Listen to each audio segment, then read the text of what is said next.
नमस्कार, जय हिंद दोस्तों। आप देख रहे हैं मास्टर वीडियो ऑफिशियल और अभी हम पढ़ रहे हैं क्राउन सामान्य ज्ञान का साइंस वाला पार्ट, जिसमें हमारा चल रहा है बायोलॉजी। और हमने इसमें एक वीडियो लाया हुआ था जिसके अंतर्गत परिचय से लेकर जो कोशिका विभाजन तक है कंप्लीट कर लिया था। नहीं देखे देख लीजिएगा क्योंकि काफ़ी इंपॉर्टेंट एक्सरसाइज सब इसमें था, ठीक ना, जिसे प्रश्न पूछे जाते हैं, तो ज़रूर देख लीजिएगा। अभी हम यहाँ पे वनस्पति विज्ञान शुरू करेंगे और आगे तक जहाँ तक हो पाएगा कवर करेंगे। तो यहाँ से स्टार्ट होता है वनस्पति विज्ञान बॉटनी। पहला टर्म है इसमें अकारिकी मॉर्फोलॉजी। इसके अंतर्गत पेड़ पौधे के आकार या रूप अर्थात बाह्य आकृति का अध्ययन करते हैं, उसे ही हम क्या कहते हैं, अकारिकी या मॉर्फोलॉजी। इंग्लिश टर्म याद रखिएगा, मॉर्फोलॉजी पूछा जाता है। मॉर्फोलॉजी के अंतर्गत हम पेड़ पौधे के आकार या रूप अर्थात बाह्य आकृति का अध्ययन करते हैं, मॉर्फोलॉजी। पौधे के प्रमुख अंग हैं पार्ट्स ऑफ प्लांट, जैसे कि पहला इसमें जड़ दिया गया है, रूट। पौधे का वह भाग जो बीज के मूलांकुर से विकसित होता है और नीचे जमीन की ओर जाता है, जो सतह होता है उससे वो नीचे की ओर जाता है, ठीक ना, जड़ कहलाता है। मूलांकुर सीधा बढ़ता हुआ भाग प्राथमिक मूल है। मतलब इसमें दो टाइप का मूल हुआ, जैसे इसमें तो अलग अलग है। मूल एक ऐसा होता है, ठीक ना, सीधा अंदर की तरफ। जैसे अगर आप देखो तो गाजर का, तो वो क्या होता है, सीधा अंदर की तरफ, वो क्या होता है, मूल जड़, प्राथमिक जड़ होता है वो। हालांकि यहाँ पे दिया गया है जड़ के प्रकार, तो मुख्यतः दो टाइप का होता है, मूसलाजर या मूसलाजर, टैप रूट। जब प्राथमिक मूल जीवित रहता है और आगे बढ़ता है तो उसे क्या कहते हैं, मूसलाजर कहते हैं। जैसे कि आम, दलहन इत्यादि। मतलब उसमें एक मुख्य रूट ऐसा रहेगा और फिर उसमें से कुछ पार्ट अपना वो ऐसे ऐसे निकला होगा, ठीक ना, उसे ही हम क्या कहते हैं, मूसलाजर या टैप रूट। मूसलाजर का 3 टाइप दिया गया है, तर्क रूप, कुंभी रूप और शंकु रूप।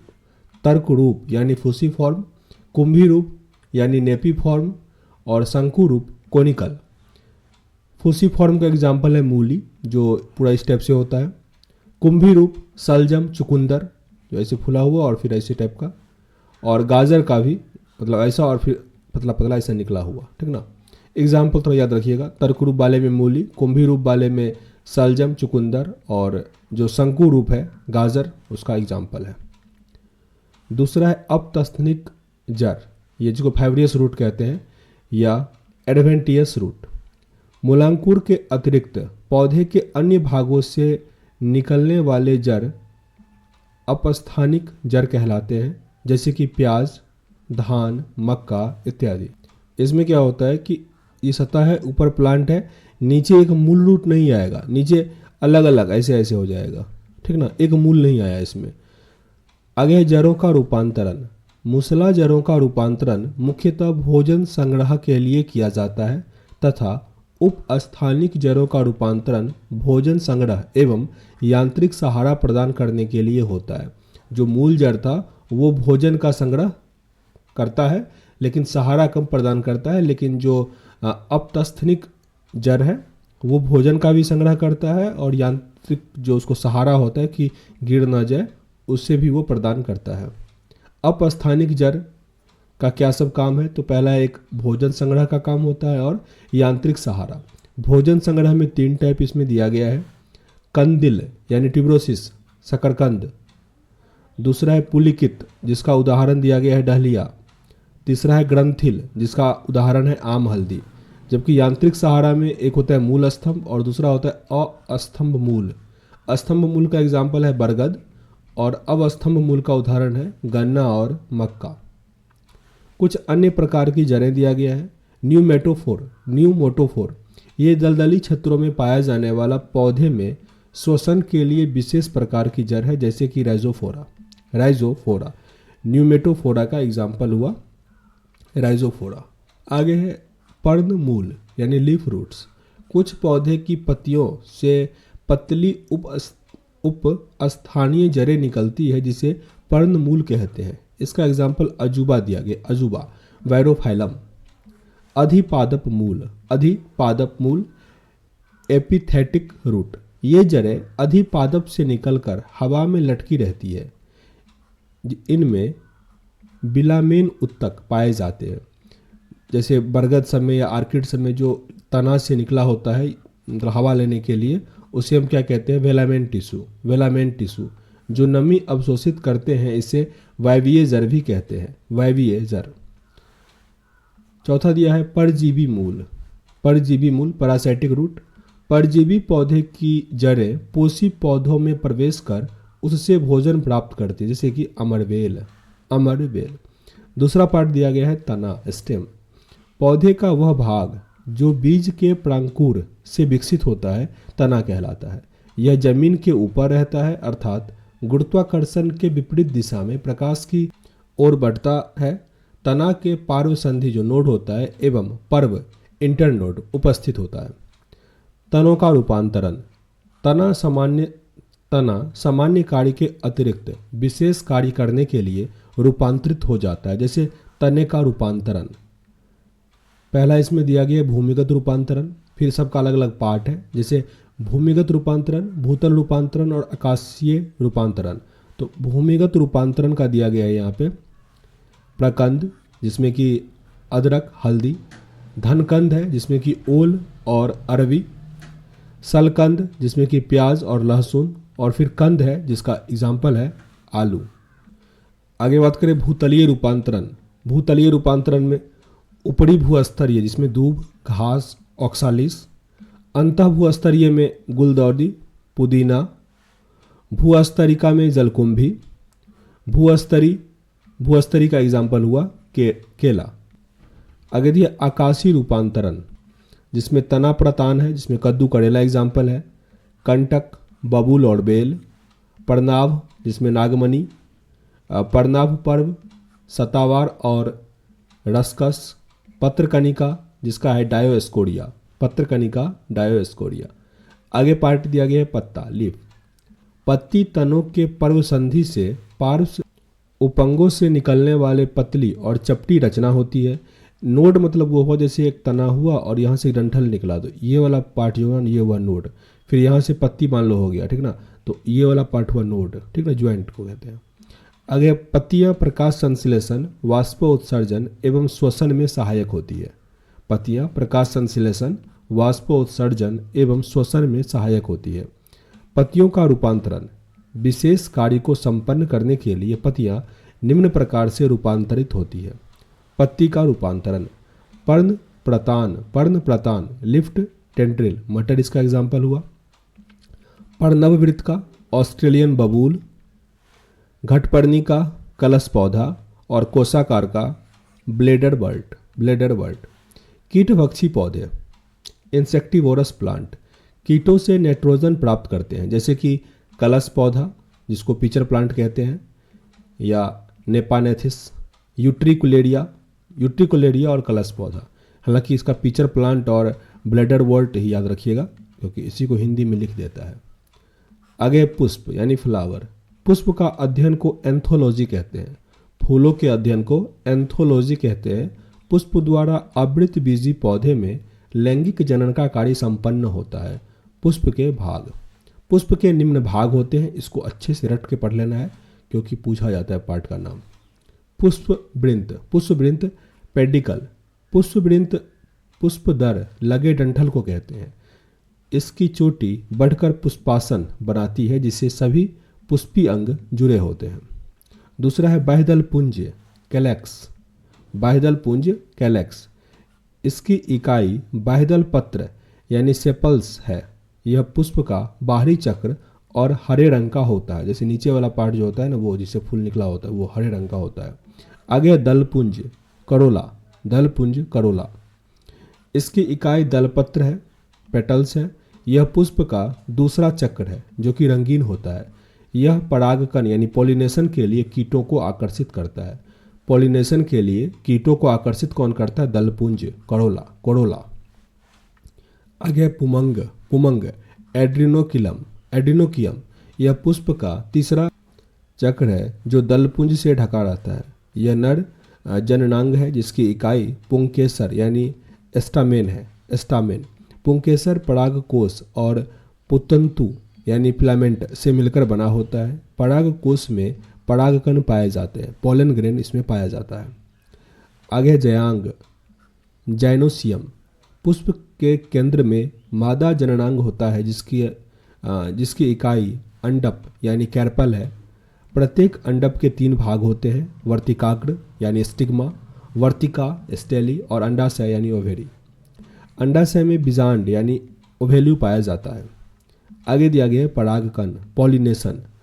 पराग कोश यानी एंथर से परागकण का निकलकर अंडप के वार्तिकाग्र तक पहुंचना परागकण कहलाता है।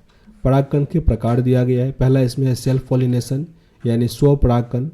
यदि परागकणों का स्थानांतरण उसी पुष्प के वार्तिकाग्र पर होता है तो उसे स्व परागकण कहते हैं, जैसे कि कोमेलिना। दूसरा है पर परागकण क्रॉस पॉलिनेशन। जब एक पुष्प के परागकण दूसरे पुष्प का स्थानांतरित होता है तो उसे परागकण कहते हैं, जैसे कि पपीता, करेला। आगे छठा दिया गया निषेचन फर्टिलाइजेशन। वार्तिकाग्र पर पहुंचकर परागकण अंकुरित होता है और उनमें पराग नलिका बनती है। पराग नलिका वर्तिका को भेदते हुए अंडाशय में पहुंचती है। पराग नलिका बीजांड में घुसकर अपना वंश उसमें छोड़ देती है। पराग नलिका में 2 नर युग्मक होते हैं। इनमें से एक मादा युग्मक से निकलकर युग्मनज यानी ज़ायगोट बनता है। इसके विकास से भ्रूण बनता है, जिससे नए पौधे का निर्माण होता है। आगे दूसरा नर युग्मक द्वितीयक केंद्रक एवं संयोग करता है। रिपीट करते हैं। दूसरा नर युग्मक द्वितीय केंद्रक से संभोग करता है, जिससे भ्रूणपोष एंडोस्पर्म बनता है। बीजांड से बीज बनता है। अंडाशय में भी निषेचन के बाद परिवर्तन होता है और फल बनता है। आवृतबीजी एंजियोस्पर्म से निषेचन त्रिक संलयन ट्रिपल फ्यूजन द्वारा होता है। अब आगे है फल यानी फ्रूट्स। परिपक्व अंडाशय से निषेचन के उपरांत फल बनता है। अनिषेक फल क्या होता है? पैर्थेनोक्रेपिक फ्रूट। जिन फलों का विकास बिना निषेचन से होता है अनिषेक फल कहलाता है, जैसे कि अंगूर, केला इत्यादि। फल की एक भित्ति होती है जिसे फल भित्ति कहते हैं। फल शुष्क एवं मांसल हो सकता है, यानी ड्राई और फ्लेशी होता है। मांसल फलों में फल भित्ति 3 भाग में विभक्त होते हैं। बाहरी को इपिकॉर्क, बीच को मांसल गुद्देदार भाग जिसको मीजोकॉर्प और भीतरी होता है उसको एंडोकॉर्प कहा जाता है। रिपीट कर लेते हैं। पहला हुआ इकीकॉर्प, फिर उसका हो गया मीजोकॉर्प और एंडोकॉर्प, ठीक ना। जैसे ए से स्टार्ट हुआ, फिर एम है और लास्ट वाला ई से। इंड होता है ए से आरंभ हुआ और एम से मिडिल वाला हो गया, तो इंग्लिश करके आप इसको कर सकते हैं।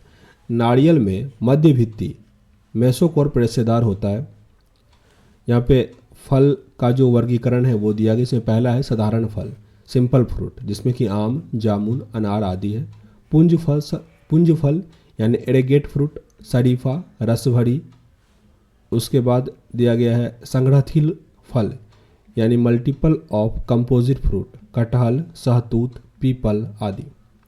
विकास के आधार पर फल को 2 भागों में बांटा गया है।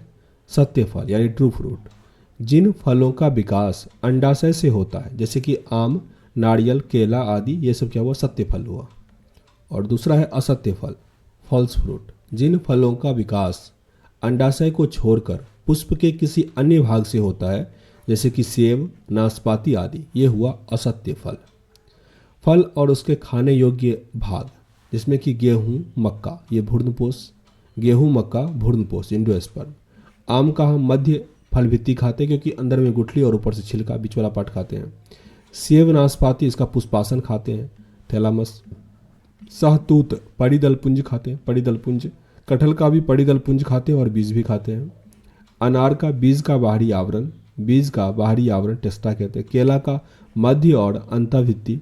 लीची का एडिल खाते हैं, लीची का एडिल, इंग्लिश में गुद्देदार कुछ कहा जाता है। आगे चना, चना का बीज पत्र कोटेलिडॉन। मूंगफली का भूर्ण खाते हैं। अंगूर, अंगूर का फल भित्ति एपिकार्प। अमरूद का बीजांशन, सिंघाड़ा का बीजपत्र। काजू का पुष्पवृत्त और बीजपत्र। टमाटर का फल भित्ति और बीजांडासन। वेर बाह्य और मध्य फलाभित्ति। पपीता का मध्य फलाभित्ति। नारियल का भ्रूणपोष। इमली मध्य फलभित्ति और तरबूज का फलभित्ति। आगे है पादप उत्तक प्लांट टिश्यू। उत्तक एक या अधिक प्रकार की कोशिकाओं का संगठन जो एक ही प्रकार का कार्य एवं अन्य कार्य करते हैं उत्तक कहलाता है। दूसरे शब्दों में कोशिकाओं के वैसे समूह जिसका कार्य एवं उत्पत्ति समान हो उत्तक कहलाता है। अब यह उत्तक का प्रकार दिया गया है, टाइप ऑफ टिश्यू। दो टाइप में बांटा गया है। पहला है विभज्योतिक उत्तक और दूसरा होता है अस्थायी उत्तक, परमानेंट टिश्यू। और एक क्या था, मेजमेटिक टिश्यू। तो जो विभज्य उत्तक था इसको नीचे कुछ टाइप में डिवाइड किया गया है, जिसमें पहला दिया गया शीर्षास्थ विभज्य उत्तक यानी एपिकल मेरिस्टीम, दूसरा अंतःवृष्टि विभज्य उत्तक इंटरकैलेरी मेरिस्टीम, तीसरा है पार्श्व विभज्य उत्तक लिटरल मेरिस्टीम। और इस तरफ दिया गया अस्थायी उत्तक, जिसमें पहला साधारण उत्तक सिंपल टिश्यू, दूसरा जटिल उत्तक कॉम्प्लेक्स टिश्यू, तीसरा दिया गया है स्रवी उत्तक या विशिष्ट उत्तक यानी स्पेशल और सेकेंडरी टिश्यू। आगे दारू या जैलम, तो जैलम और आगे है फ्लोएम, उसके आगे भी है दो। वह स्रावी उत्तक एक्सटर्नल सेक्रेटरी टिश्यू और अंतःस्रावी उत्तक इंटरनल सेक्रेटरी टिश्यू। इसमें पहला जो पॉइंट था विभाज्योत्तकी उत्तक मेरिस्टेमेटिक टिश्यू। इन उत्तकों में विभाजन की क्षमता होती है। इस उत्तक में विभाजन की क्षमता होती है। इनकी आकृति गोल, अंडाकार या बहुभुजी होता है। इसकी आकृति गोल, अंडाकार या बहुभुजी होता है। इनमें अंतरकोशिकीय अवकाश नहीं होता है और इनकी दीवार पतली व एक समान होती है। रिक्ताएं या तो छोटी होती है या होती ही नहीं है। इन कोशिका में केंद्रक एवं कोशिका द्रव रहता है। स्थिति के आधार पर विभाज्योत्तक को 3 भागों में बांटा जाता है। पहला है शीर्षस्थ विभाज्योत्तक। यह उत्तक जड़ व तना के अग्र भाग में पाए जाते हैं। इनके विभाजन से पौधे की लंबाई बढ़ती है। अंतःवृष्ट विभाज्योत्तक, ये शीर्षस्थ विभाज्योत्तक के ही भाग होते हैं। यह वृद्धि के कारण शीर्ष भाग से हटकर अस्थायी उत्तकों के बीच अवस्थित हो जाते हैं। उदाहरण के लिए ये घास के तनों के बीच में पर्व संधि तथा आच्छाद पत्तियों के आधार पर पर्णक संधि स्थान पर पाए जाते हैं। दूसरा पार्श्व विभाज्योत्तक लिटरल मेरिस्टेम। ये उत्तक तनों और जड़ों के किनारे पर होता है और केवल पार्श्व दिशा में विभाजित होता है। ये पौधे में द्वितीयक वृद्धि कराते हैं, जैसे कि कैम्बियम, कॉर्क कैम्बियम। इसमें पौधे की मोटाई बढ़ती चली जाती है। आगे अस्थायी उत्तक परमानेंट टिश्यू। अस्थायी उत्तक का निर्माण उन कोशिकाओं से होता है जो अपनी विभाजन क्षमता खो देते हैं। ये 3 प्रकार का होता है, जिसमें पहला था सिंपल टिश्यू साधारण उत्तक। ये उत्तक सामान्य आकृति वाली कोशिका से बने होते हैं तथा सभी कोशिकाएं सामान्य कार्य करती है। ये निम्न प्रकार के होते हैं। मृदु उत्तक यानी पेरेन्चाइमा। ये कोशिकाएं सदैव जीवित समव्यासी अंतरकोशिकीय अवकाश सहित गोलाकार, अंडाकार या बहुभुज होता है। जाइलम फ्लोएम का अधिकांश भाग मृदुतक का ही बना होता है, यानी पेरेन्चाइमा का ही बना होता है। इसका इंग्लिश टर्म याद रखिएगा, पेनार्चाइमा। आगे कोलेन्चाइमा यानी स्थूल कोण। इनकी कोशिकाएं जीवित तथा लंबी होती है और भित्ति कणों पर मोटी होती है, जिसकी भित्ति सेलुलोज और पेक्टिन का बना होता है। यह पौधे को सहारा और यांत्रिक शक्ति प्रदान करता है। क्योंकि पूछा जाता है प्रश्न कि पौधे को कौन सा उत्तक सहारा प्रदान करता है, तो कोलेन्चाइमा होगा, पेनेरचाइमा होगा, जैसे चैमा चैमा सब में लगा होगा तो कोलेन्चाइमा। इंग्लिश हिंदी में ऐसा रहेगा क्लोनचाइमा ऐसे करके, ठीक ना। तो इंग्लिश टर्म याद रखिएगा क्लोनचाइमा। आगे दृढ़ उत्तक या स्क्लेन्चाइमा। यह लंबी, संकरी और मोटी भित्ति वाली लिग्निन उत्तक कोशिकाओं का समूह होता है जो परिपक्व होने पर मृत हो जाता है। यह पौधे को यांत्रिक शक्ति प्रदान करता है। आगे है जटिल उत्तक कॉम्प्लेक्स टिश्यू। यह विभिन्न प्रकार की कोशिकाओं का एक समूह है जो एक इकाई की तरह कार्य करता है। ये 2 प्रकार के होते हैं। जिसे पहला दिया गया है जाइलम। यह एक जटिल उत्तक है जिसका प्रमुख कार्य जल संवहन, यांत्रिक संवर्धन प्रदान करना है एवं भोजन संग्रह करता है। इसकी उत्पत्ति शीर्षास्थ विभज्योत्तक के प्रोकैम्बियम से होता है। जाइलम में 4 प्रकार के उत्तक होते हैं। वहिनिकाएँ हैं, ट्रेचेड्स, वाहिकाएँ में वेसल्स, कास्ट तंतु, वुड फाइबर्स और कास्ट मृदुतक, वुड पेरेंचाइमा। दूसरा दिया गया है फ्लोएम। जाइलम जल का संवहन करता है और फ्लोएम फूड का। यह एक प्रकार का संवहन वंडल है, वैक्यूलर वंडल है, जिसका प्रमुख कार्य पत्तियों में प्रकाश संश्लेषण से तैयार भोजन को पौधे के अन्य भागों में पहुंचाना है।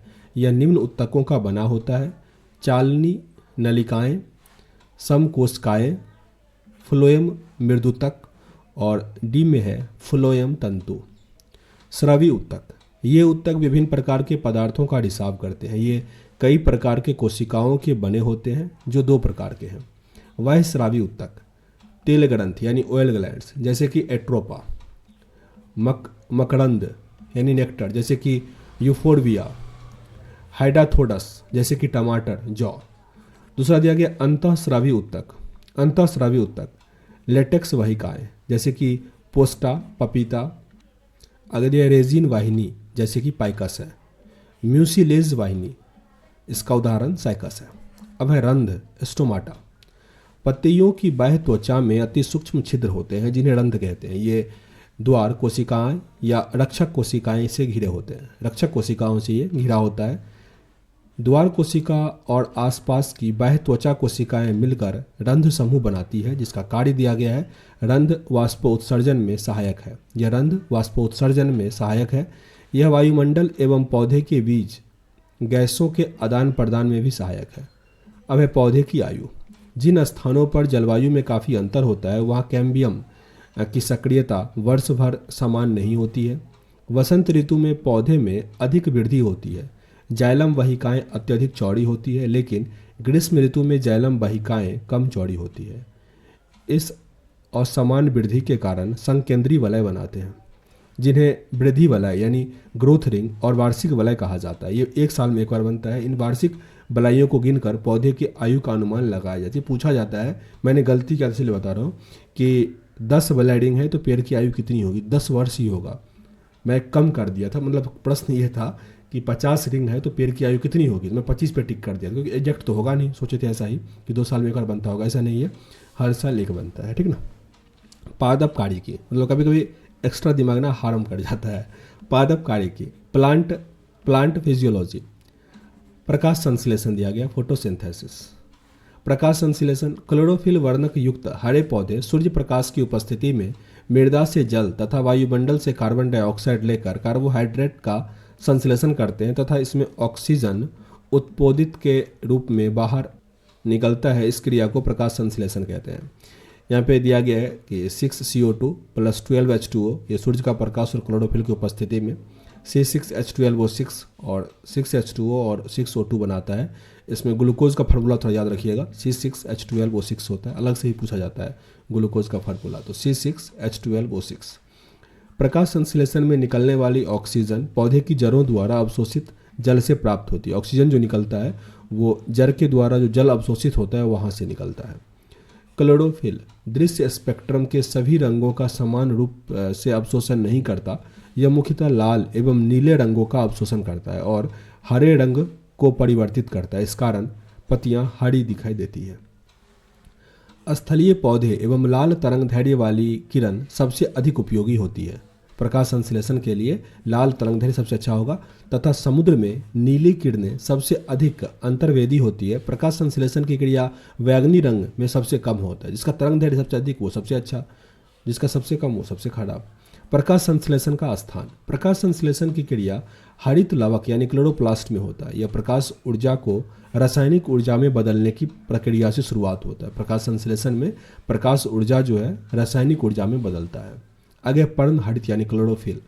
यह हरे रंग का वर्णक है जो कई प्रकार के होते हैं, किंतु मुख्य प्रकार का क्लोरोफिल है। क्लोरोफिल जिसका C55 H72O5 N4 Mg यानी magnesium, nitrogen, oxygen, hydrogen, carbon सब कुछ है। यह हरे रंग का वर्णक है जो सभी संपोषित पौधे में पाया जाता है। आगे है क्लोरोफिल, इसमें भी वही सब है। यह पीले हरे रंग का वर्णक होता है जो अधिकतर स्वपोषी पौधों में पाया जाता है। इसमें C55 है और H70 है।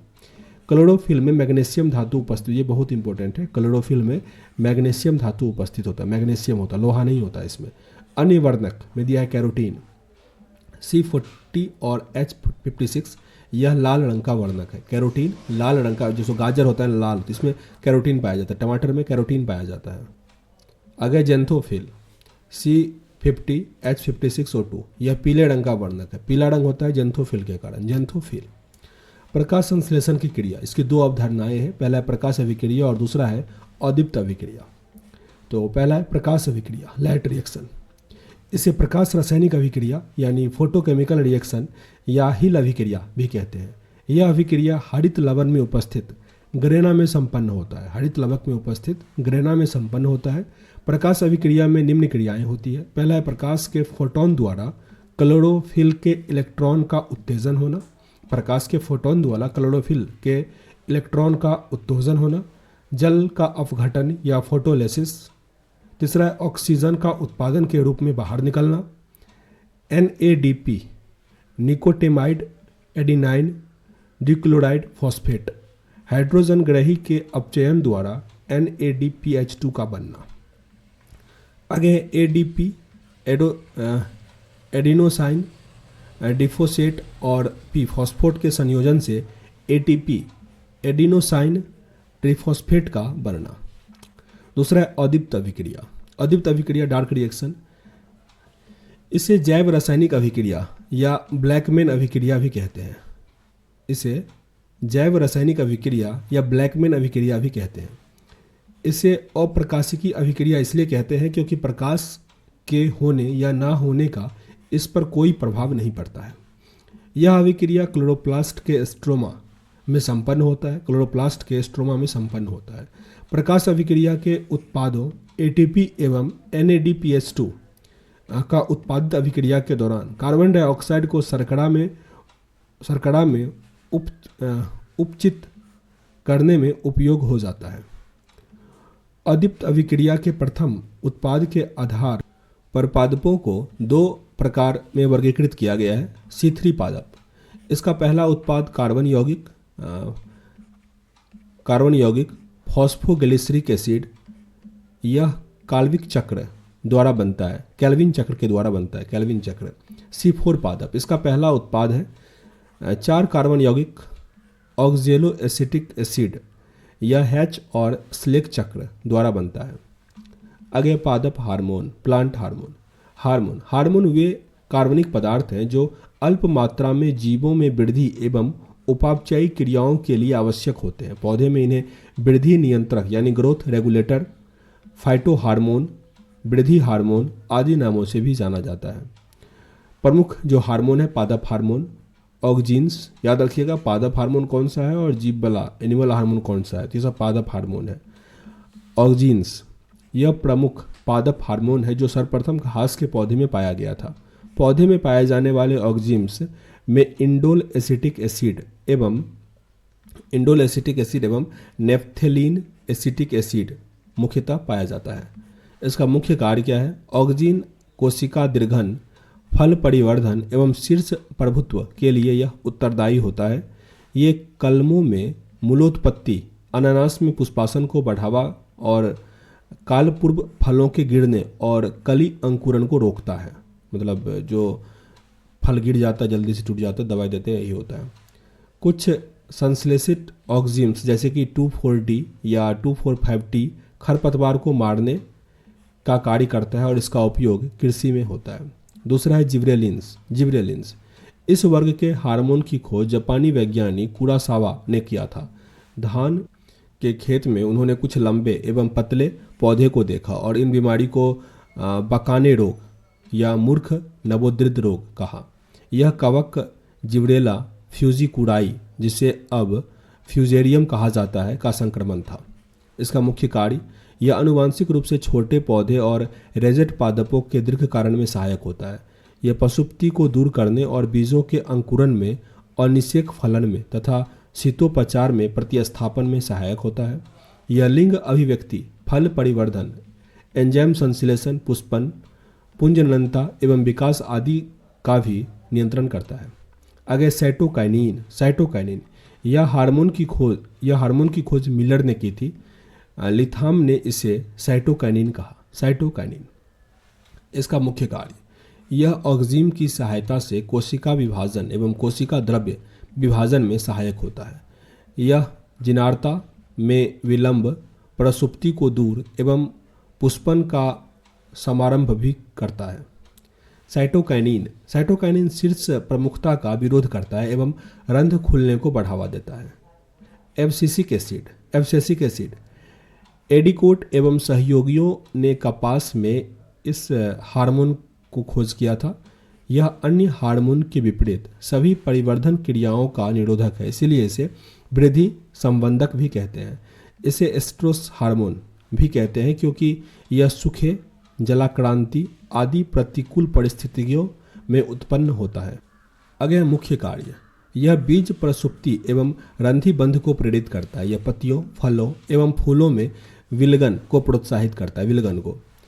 आगे आपका एथिलीन का हार्मोन के रूप में सर्वप्रथम जानकारी क्राकर ने दिया था। यह एक गैसीय हार्मोन। मुख्य कार्य, फलों को पकाने में यह हार्मोन सहायक होता है। यह अनानास के पुष्पन एवं पुरानी पत्तियों और पके फलों का विलगन करता है। यह संचयन अंगों की प्रसुप्ति को समाप्त करता है। आगे वसंतीकरण, रूसी वैज्ञानिक लैसेनको ने पाया कि शीत किस्म के पौधे को अगर अंकुरण के समय कम तापमान पर कुछ दिनों तक रखा जाए तो जैसे बीज गर्मियों के आरंभ में बोने पर उसी वर्ष फल दे देते हैं।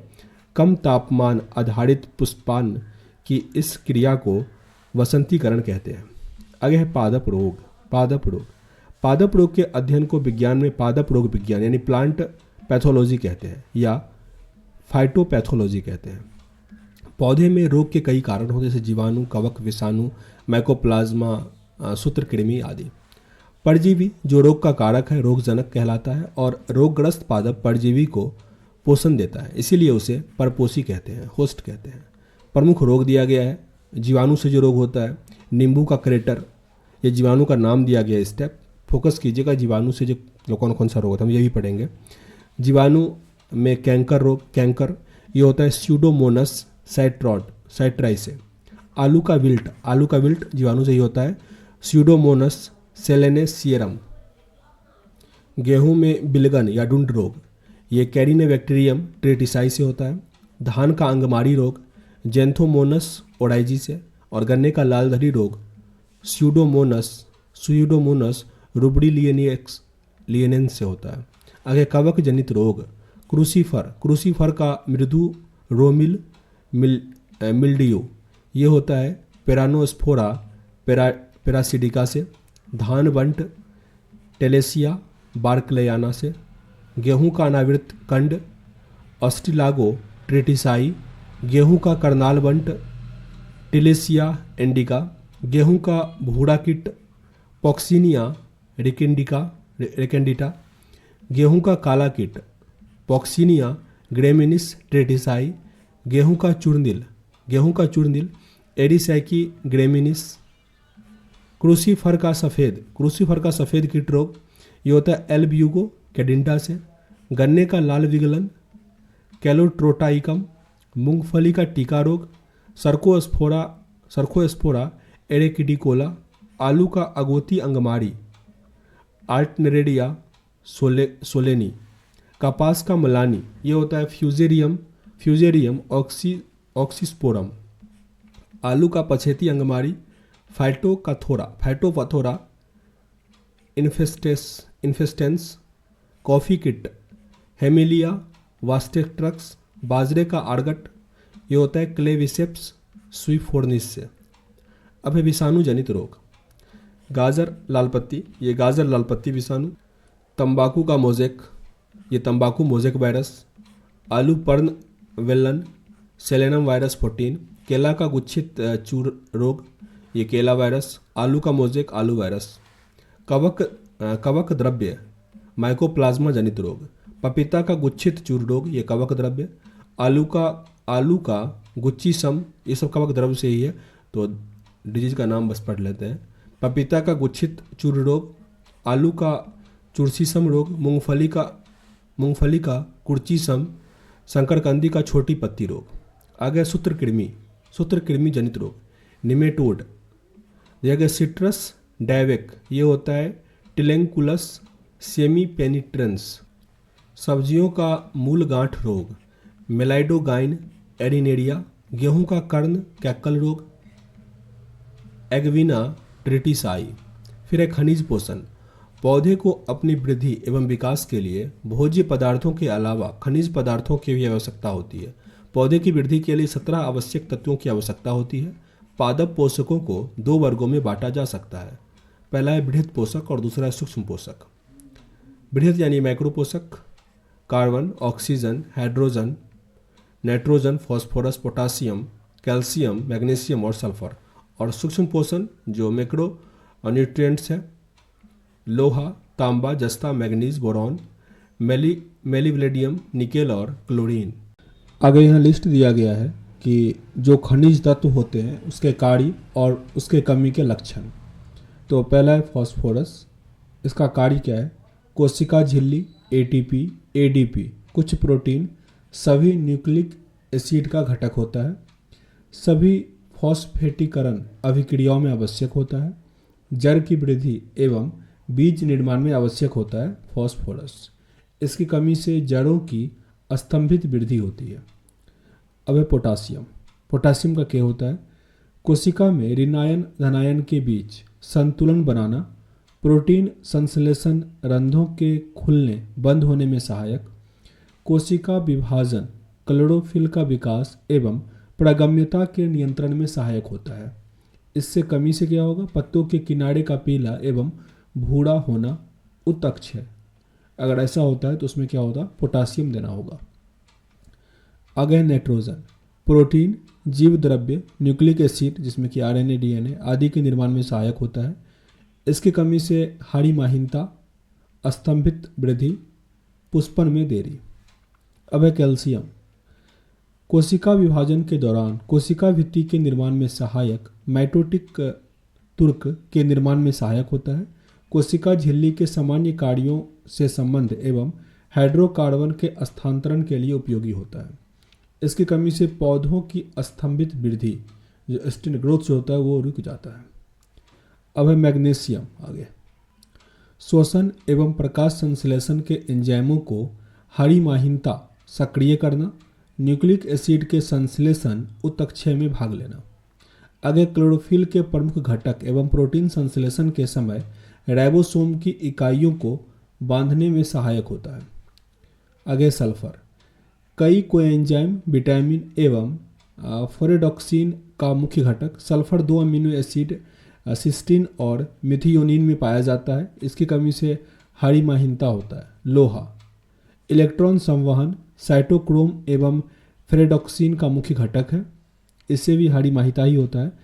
साथ ही क्लोरोफिल के निर्माण में आवश्यक एवं कैटालेज एंजाइम का सक्रिय करता है वो। मैग्नीज। प्रकाश संश्लेषण, श्वसन एवं नाइट्रोजन उपापचयी में सहायक, इलेक्ट्रॉन स्थानांतरण में सहायक होता है। इसकी कमी से पत्तियों पर पीले धब्बे का पड़ना होगा मैग्नीज के कारण। जस्ता।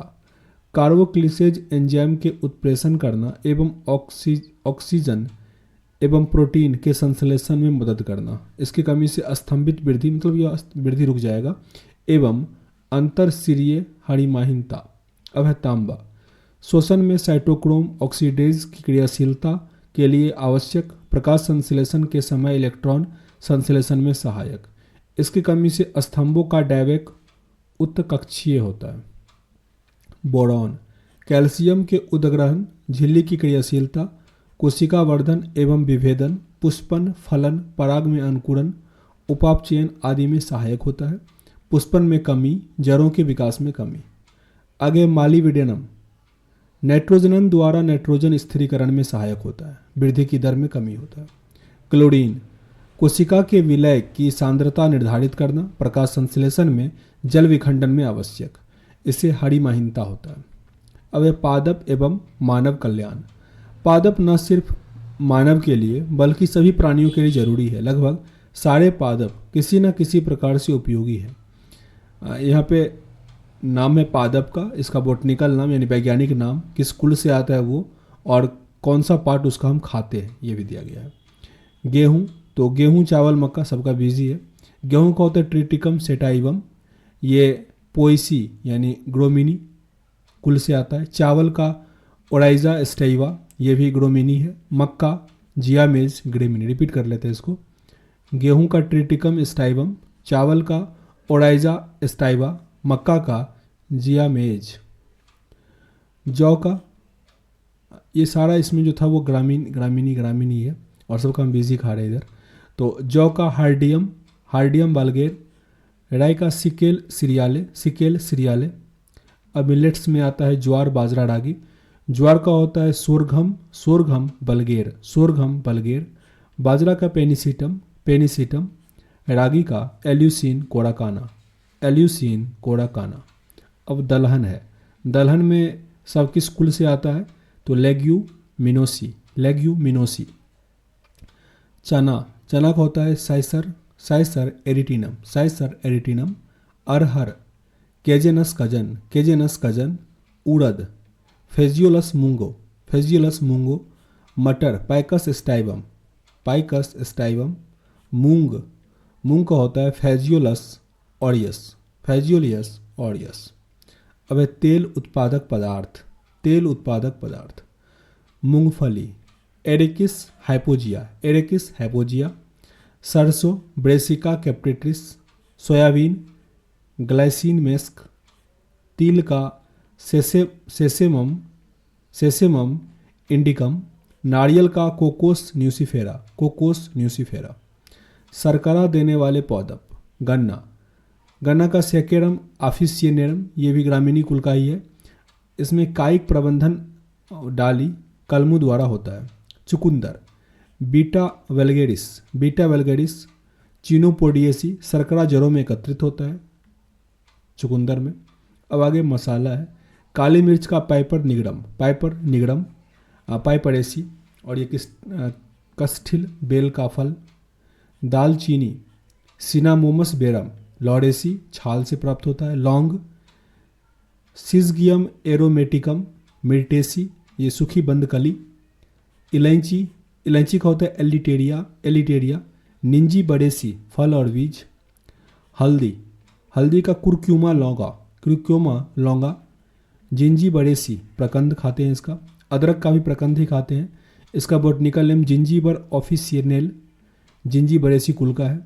लाल मिर्च कैप्सिकम एनम, ये सोलेंसी कुल का है, इसका फल खाते हैं लाल मिर्च का। हींग का फेरुला एसाफेडिटा, जिंजी बड़ेसी कुल का है, प्रकंद की कटी सतह का ठोस खाते हैं हींग का। केसर क्रोकस एस्टाइवस इरिडेसी कुल का है और ये निस्राव वतिकाग्र खाते हैं। रेशे वाले पादप फैब्रियस यील्डिंग प्लांट्स, जिसमें कपास पहला था। कपास का बोटनिकल नेम गोसिपियम हार्वेसियम, ये मोलबेसी कुल का आता है और ये बीजावरण और बाह्य त्वचीय कोशिका इसका यूज होता है। आगे पटसन का बोटनिकल नेम हिबिस्कम कैनाबियस और मोलबेसी कुल का है। वास्ट रेशा तने की भीतरी छाल से प्राप्त होता है। फ्लेक्स का लाइनेसी तना। साइनी का क्रोटोलेनिया जंसिया फेवेसी कुल का है और ये वास्ट रेशा प्राप्त होता है। मनीला हेम्प, ये मूसा टेक्सटाइलिस, ये मूसेसी कुल का आता है। आगे पेय पदार्थ जिसमें चाय कैमिलिया सिनेसियस थिएसी कुल का है, पत्तियां खाते हैं। कॉफ़ी काफिया एरेबिका रूबिएसी कुल का है और इसका कॉफ़ी फसल का 90% अरेबिका कॉफ़ी होता है। इसका हम लोग बीज खाते हैं कॉफ़ी का। आगे कोको थियोब्रोमा कैफे एस्टारक्यूलिएसी, इसका बीज यूज होता है। आगे औषधीय पौधा मेडिक्लिन प्लांट कुनेन वृक्ष सिनकोना लेजरियाना रूबिएसी कुल का है, जिसका छाल प्रयोग होता है। रवोल्फिया सर्पेनाइटा एपोसाइनेटेसी, इसका जड़ और छाल। अफीम पोस्ता पापावर सोमेनिफेरम पोबेवेरेसी, और ये कच्चे पुस्तक। वोलाडोना एट्रोपा वेलाडोना सोलेनेसी, पत्तियां और शिखाग्र। आगे फाक्सलगब डिजिटेलिन परपिडिया, और ये सुक्रोफुलेरिसी कुल का है और इसका सूखा पत्ता यूज होता है। आगे अब जंतु ऊतक दिया है, एनिमल टिश्यू। तो पहला है ऊतक, वैसी कोशिका के समूह को जिनकी उत्पत्ति, बनावट तथा कार्य समान हो, ऊतक कहलाता है। ऊतक में 4 प्रकार के ऊतक पाए जाते हैं: उपकला ऊतक, संयोजी ऊतक, पेशी ऊतक और तंत्रिका ऊतक। ये सभी किसी भी एक प्राथमिक जनन परत यानी एक्टोडर्म, एंडोडर्म एवं मेसोडर्म से बने होते हैं। पहला है उपकला ऊतक, एपिथर्मल टिश्यू। एपिथर्मल टिश्यू एपिथेलियल टिश्यू है, माफ कीजिएगा। उपकला ऊतक कोशिकाओं की एक परत है जो बाहरी सतह को ढकती है और अंदरूनी हिस्से को अस्थिरित करती है। कोशिकाएं एक दूसरे में सटी होती है और उसके बीच अंतःकोशिकीय पदार्थ नहीं होता। यह ऊतक बाहरी त्वचा, ग्रसिका, कंठ, अमाशय, आंत, ग्रसनी आदि की सतह पर पाई जाती है। यह ऊतक विभिन्न प्रकार के कार्य करने के लिए विशिष्टीकृत है, जैसे कि सुरक्षा, परिवहन, श्रवण, उत्सर्जन, संवेदन, ग्रहण करना इत्यादि। आगे संयोजी ऊतक, कनेक्टिव टिश्यू। ये ऊतक प्राणियों के विभिन्न अंगों और ऊतकों के संबंध यानी बंधता करता है और अंगों को सहारा देता है। संयोजी ऊतक में कोशिका रेशे और भरण पदार्थ होते हैं जो बाद में अधात्री यानी मैट्रिक्स बनाते हैं। इस ऊतक में कोशिकाओं की संख्या कम होती है और अंतः कोशिकीय पदार्थ का आधिक्य होता है। ये ऊतक शरीर के तापमान को नियंत्रित करता है, मृत कोशिकाओं को नष्ट करते हैं तथा तरल कोशिकाएं ऊतक का कार्य करता है। अब है पेशी ऊतक, मस्कुलर टिश्यू।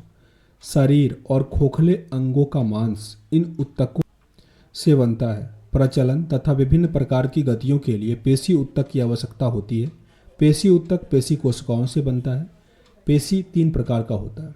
मसल्स, आरेखित मसल्स यानी अनस्ट्रिप्ड मसल। हृदय को छोड़कर अन्य खोखले अंगों की दीवार जैसे कि आहार नाल, वृषण और उसकी नलिकाएं, मूत्रवाहिनी, मूत्राशय, रुधिर वाहिनी इसी से बनता है। इसके कोशिका द्रव में पेशी तंतु जो मायोफाइब्रल पाए जाते हैं। यह जंतु के उन सभी अंगों की गति को नियंत्रित करता है जो जंतु की इच्छा के अधीन नहीं होता। जैसे हम लोग आँख का पलक मतलब हमारे अधीन नहीं होता, इसीलिए उसे अनैच्छिक पेशी कहा जाता है। दूसरा है रेखित पेशी यानी स्ट्रिप्ड मसल्स। ये पेशियाँ जंतु के कंकाल से टेंडन द्वारा जुड़ा होता है। ये पेशी ऐच्छिक संकुचन लाता है, जैसे कि हमारा हाथ, पाँव या अन्य हिस्सा। आगे हृदय पेशी, कार्डिक मसल। ये केवल हृदय की विशेषता होती है, इससे हृदय की भित्ति बनती है। इसमें भी रेखित पेशी की तरह तंतु केंद्रक और सार्कोमियर पाया जाता है। कोशिकाओं के संगम स्थल पर अंतःपृष्ठ डिस्क पाई जाती है। ये पेशियां अनैच्छिक होती है और इनमें हमेशा संकुचन और शिथिलन होते रहता है। अब है तंत्रिका ऊतक, न्यूरल टिश्यू। लास्ट है तंत्रिका कोशिका यानी न्यूरॉन। तंत्रिका तंत्र की संरचनात्मक एवं क्रियात्मक इकाई होती है। तंत्रिका कोशिकाएं एक विशेष प्रकार के संयोजी ऊतक से सटा रहता है जिन्हें न्यूरोगिलिया कहते हैं। ये ऊतक तंत्रिका कोशिका को पोषण में भी मदद करता है और तंत्रिका कोशिका दूसरी तंत्रिका कोशिका से जुड़ी नहीं होती। दोनों के बीच थोड़ा सा अंतराल होता है जिसे साइनेप्स कहते हैं। साइनेप्स न्यूरोट्रांसमीटर एलिटाइलकोलिन आवेगों को एक न्यूट्रॉन से दूसरे न्यूट्रॉन तक ले जाने का कार्य करता है। इसके आगे है मानव शरीर। मानव शरीर अध्यावरणी तंत्र, इंडिगोमेंट्री सिस्टम पूरा दिया गया है। तो अध्यावरणी तंत्र में त्वचा एवं उससे संबंधित रचनाएं आती हैं। मनुष्य की त्वचा 2 स्तरीय होता है, उपचर्म और चर्म। पहला दिया उपचर्म, एपिडर्मिस। डर्मी मतलब वो स्किन, ठीक ना। एपिडर्मिस यह त्वचा की बाहरी परत है जिसका निर्माण भ्रूणीय एस्टोडर्म में हुआ है। यह 5 उप स्तरों में निर्मित होता है। पहला स्ट्रेटम कॉर्नियम। स्ट्रेटम कॉर्नियम यह त्वचा की सबसे ऊपरी परत है जो मृत कोशिकाओं से बनी होती है। यह परत केराटिन युक्त होता है जो शरीर से समय समय पर टूटकर अलग होता है। सांप में केचुए का जो केचुअल उतर जाता है ऊपर वाला पार्ट, तो वो भी इसी के कारण होता है। आगे स्ट्रेटम लूसिडम यह दूसरा स्तर होता है जो जल और दूसरे तरल पदार्थों के लिए अवरोधक का कार्य करता है। Stratum lucidum. फिर है स्ट्रेटम ग्रेन्यूलोसम। स्ट्रेटम ग्रेन्यूलोसम इसमें इसमें केरेटोहाइलिन प्रोटीन पाया जाता है, केरेटोहाइलिन प्रोटीन। आगे स्ट्रेटम स्पोंजियोसम, यह बाहरी त्वचा को मजबूती प्रदान करता है। स्ट्रेटम मेलफिगी, यह अंतिम परत है जहाँ कोशिकाएं विभाजित होकर ऊपर की ओर खिसकती है। फिर आता है चर्म, यह उपचर्म के नीचे का स्तर है जो भ्रूणीय मेसोडर्म से बनता है। इसमें कोलेजन, संयोजी ऊतक, आरेखित पेशी तंतु, तंत्रिका तंतु और कई प्रकार की त्वचा ग्रंथियां पाई जाती है। त्वचा का रंग, त्वचा का रंग मेलेनिन नामक वर्णक के कारण होता है। मेलेनिन उपचर्म में स्थित मेलेनोसाइट नामक कोशिकाओं से बनती है। मेलेनिन से अधिक होने से त्वचा का रंग काला होता है और कम होने से गोरा हो जाता है मेलेनिन के कारण।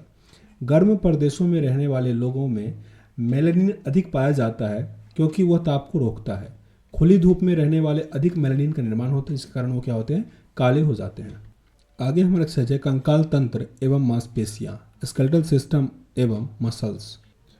कंकाल तंत्र, जिसमें अनेक अस्थियां एवं उपस्थियां विद्यमान रहती है, चलने या पकड़ने या हमारे अंगों को सुरक्षा प्रदान करने का काम आता है।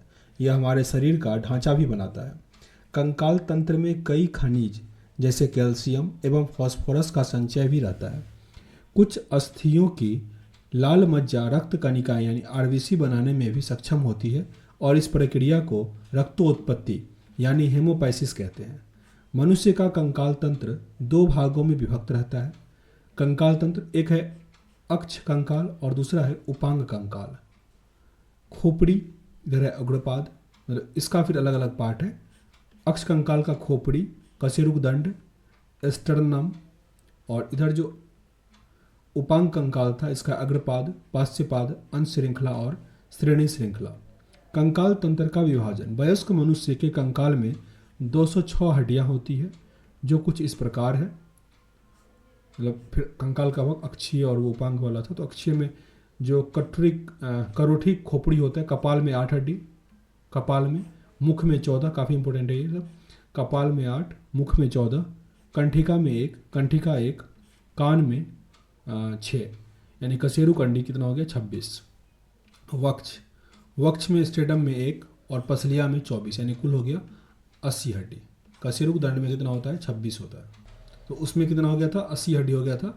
आगे उपांगीय कंकाल, तो इसमें मेखला में 2 हड्डी, मतलब मेखला या जरुक क्लेविकल में, असफलक इसमें 2, ऊपरी अग्रांग में प्रागडिका यानी ऊपरी बाहु इसमें 2, अग्रबाहु में 2, अंतःप्रोकोष्ठिका अल्ना इसमें भी 2, मणिबाधिका कलाई में 16 हड्डी, कलाई में, करभिका, करभिका में 10 और अंगुली 28।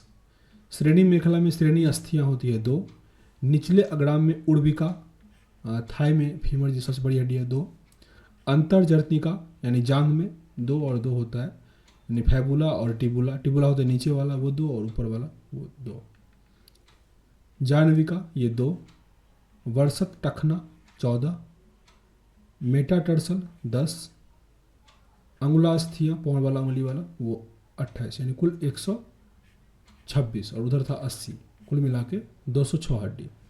सबसे लंबी हड्डी फीमर, सबसे मजबूत हड्डी मेडिबल निचला जबड़ा मेंडिबल, सबसे छोटी हड्डी एस्टेपीज मध्य कान की हड्डी।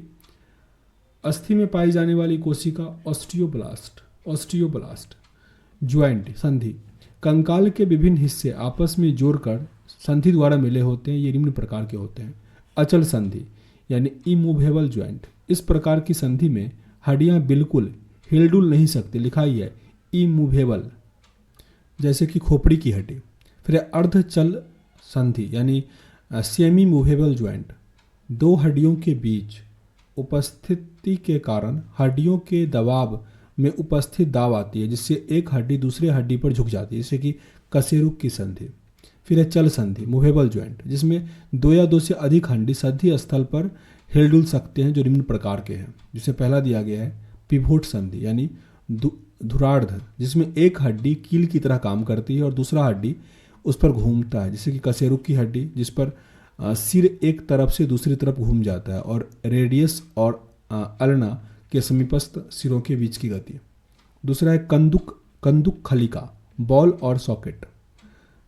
इसमें एक अस्थि को गेंद जैसे दूसरी अस्थि के कप जैसे गुहा में फिट होता है, जैसे कि कंधा, श्रेणी, हिप ज्वाइंट, वो सब। कब्जा और संधि गुहा जोड़, इसमें हड्डियां कब्जे की तरह होता है, जैसे कि कोहनी का, घुटने का जोड़। फिसलने वाली हड्डी, इसमें एक हड्डी दूसरे हड्डी पर फिसल जाती है, जैसे कि कलाई और टखने की हड्डी के बीच में ये संधि पाई जाती है।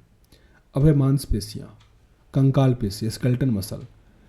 इलेक्ट्रॉन सूक्ष्मदर्शी से देखने पर पेशी रेशा सूक्ष्म धागों का बना होता है, जिसमें पेशी रेशक यानी मायोफिब्रिल कहते हैं। यह मांसपेशी की इकाई होती है, मायोफिब्रिल। प्रत्येक पेशी में रेशक और भी सूक्ष्म रेशे का बना होता है, जिन्हें पेशी तंतु यानी मायोफिलामेंट कहते हैं। प्रत्येक पेशी कोशिका प्लाज्मा झिल्ली से घिरा होता है, जिसे स्कोरलेमा कहते हैं, जिसके जीव द्रव को सार्कोप्लाज्म कहते हैं, जिसमें सार्कोप्लाज्मिक जाल पाया जाता है। मायोफिब्रिल अनेक हड्डियों की बनती है जो प्रोटीन से बने होते हैं। पतले प्रोटीन एक्टिन तंतु और मोटे मायोसिन तंतु होते हैं। गाढ़ी पट्टी को ए पट्टी तथा हल्की को आई पट्टी कहते हैं। ए पट्टी के बीच एक एच रेखा एवं आई पट्टी के बीच जेड रेखा होता है। मायोफिब्रिल का वह भाग जो दो जेड रेखा के बीच होता है सार्कोमियर कहते हैं, सार्कोमियर। शिथिलन प्रक्रिया में एक्टिन तथा मायोसिन तंतु के बीच क्रॉस बंधनी टूटते हैं तथा पुनः व्यवस्थित होते हैं, जिसके कारण एक्टिन तंतु मायोसिन तंतुओं से बाहर आ जाता है, जिसमें आई पट्टी बढ़ती है और जेड रेखा को एक दूसरे से दूर कर देती है। अतः मायोफिब्रिल की लंबाई बढ़ती है और मांसपेशी पुरानी लंबाई प्राप्त कर लेती है। अब आगे है टेंडन। टेंडन और लेगामेंट कंफ्यूज नहीं कीजिएगा। टेंडन जो है वो मसल्स को बोन से जोड़ता है, मसल्स को बोन से, टेंडन। और लिगामेंट जो होता है वो हड्डी को हड्डी से जोड़ता है, बोन टू बोन, ठीक ना। ये लिगामेंट करेगा, लिगामेंट क्या करेगा, बोन टू बोन, और टेंडन क्या करेगा, बोन से मसल, ठीक ना। तो ये थोड़ा याद रखिएगा। थकावट, फैटिग, इस स्थिति में पेशियों में अधिक लैक्टिक एसिड जमा हो जाता है, थकावट कहलाता है। पेशी को कुछ देर विश्राम देने से पुनः पुरानी स्थिति उत्पन्न होती है और पेशी पुनः संकुचित होने में समर्थ होता है। आगे अब है आहार नाल, इसको हम अगले वीडियो में कवर करेंगे। सेशन अच्छा लगा हो तो यार लाइक एंड शेयर जरूर कर दीजिएगा। मिलते हैं नेक्स्ट वीडियो में, तब तक के लिए जय हिंद। देखिएगा, अभी शुरू करते हैं पाचन तंत्र, डाइजेस्टिव सिस्टम। मनुष्य का पाचन तंत्र आहार नाल एवं पाचन ग्रंथियों से मिलकर बना होता है। आहार नाल एवं पाचन ग्रंथियों से मिलकर बना होता है। ग्रंथियां अपनी नलिकाओं द्वारा आहार नाल में खुलती है। अब आहार नाल क्या होता है, एलिमेंट्री कैनल।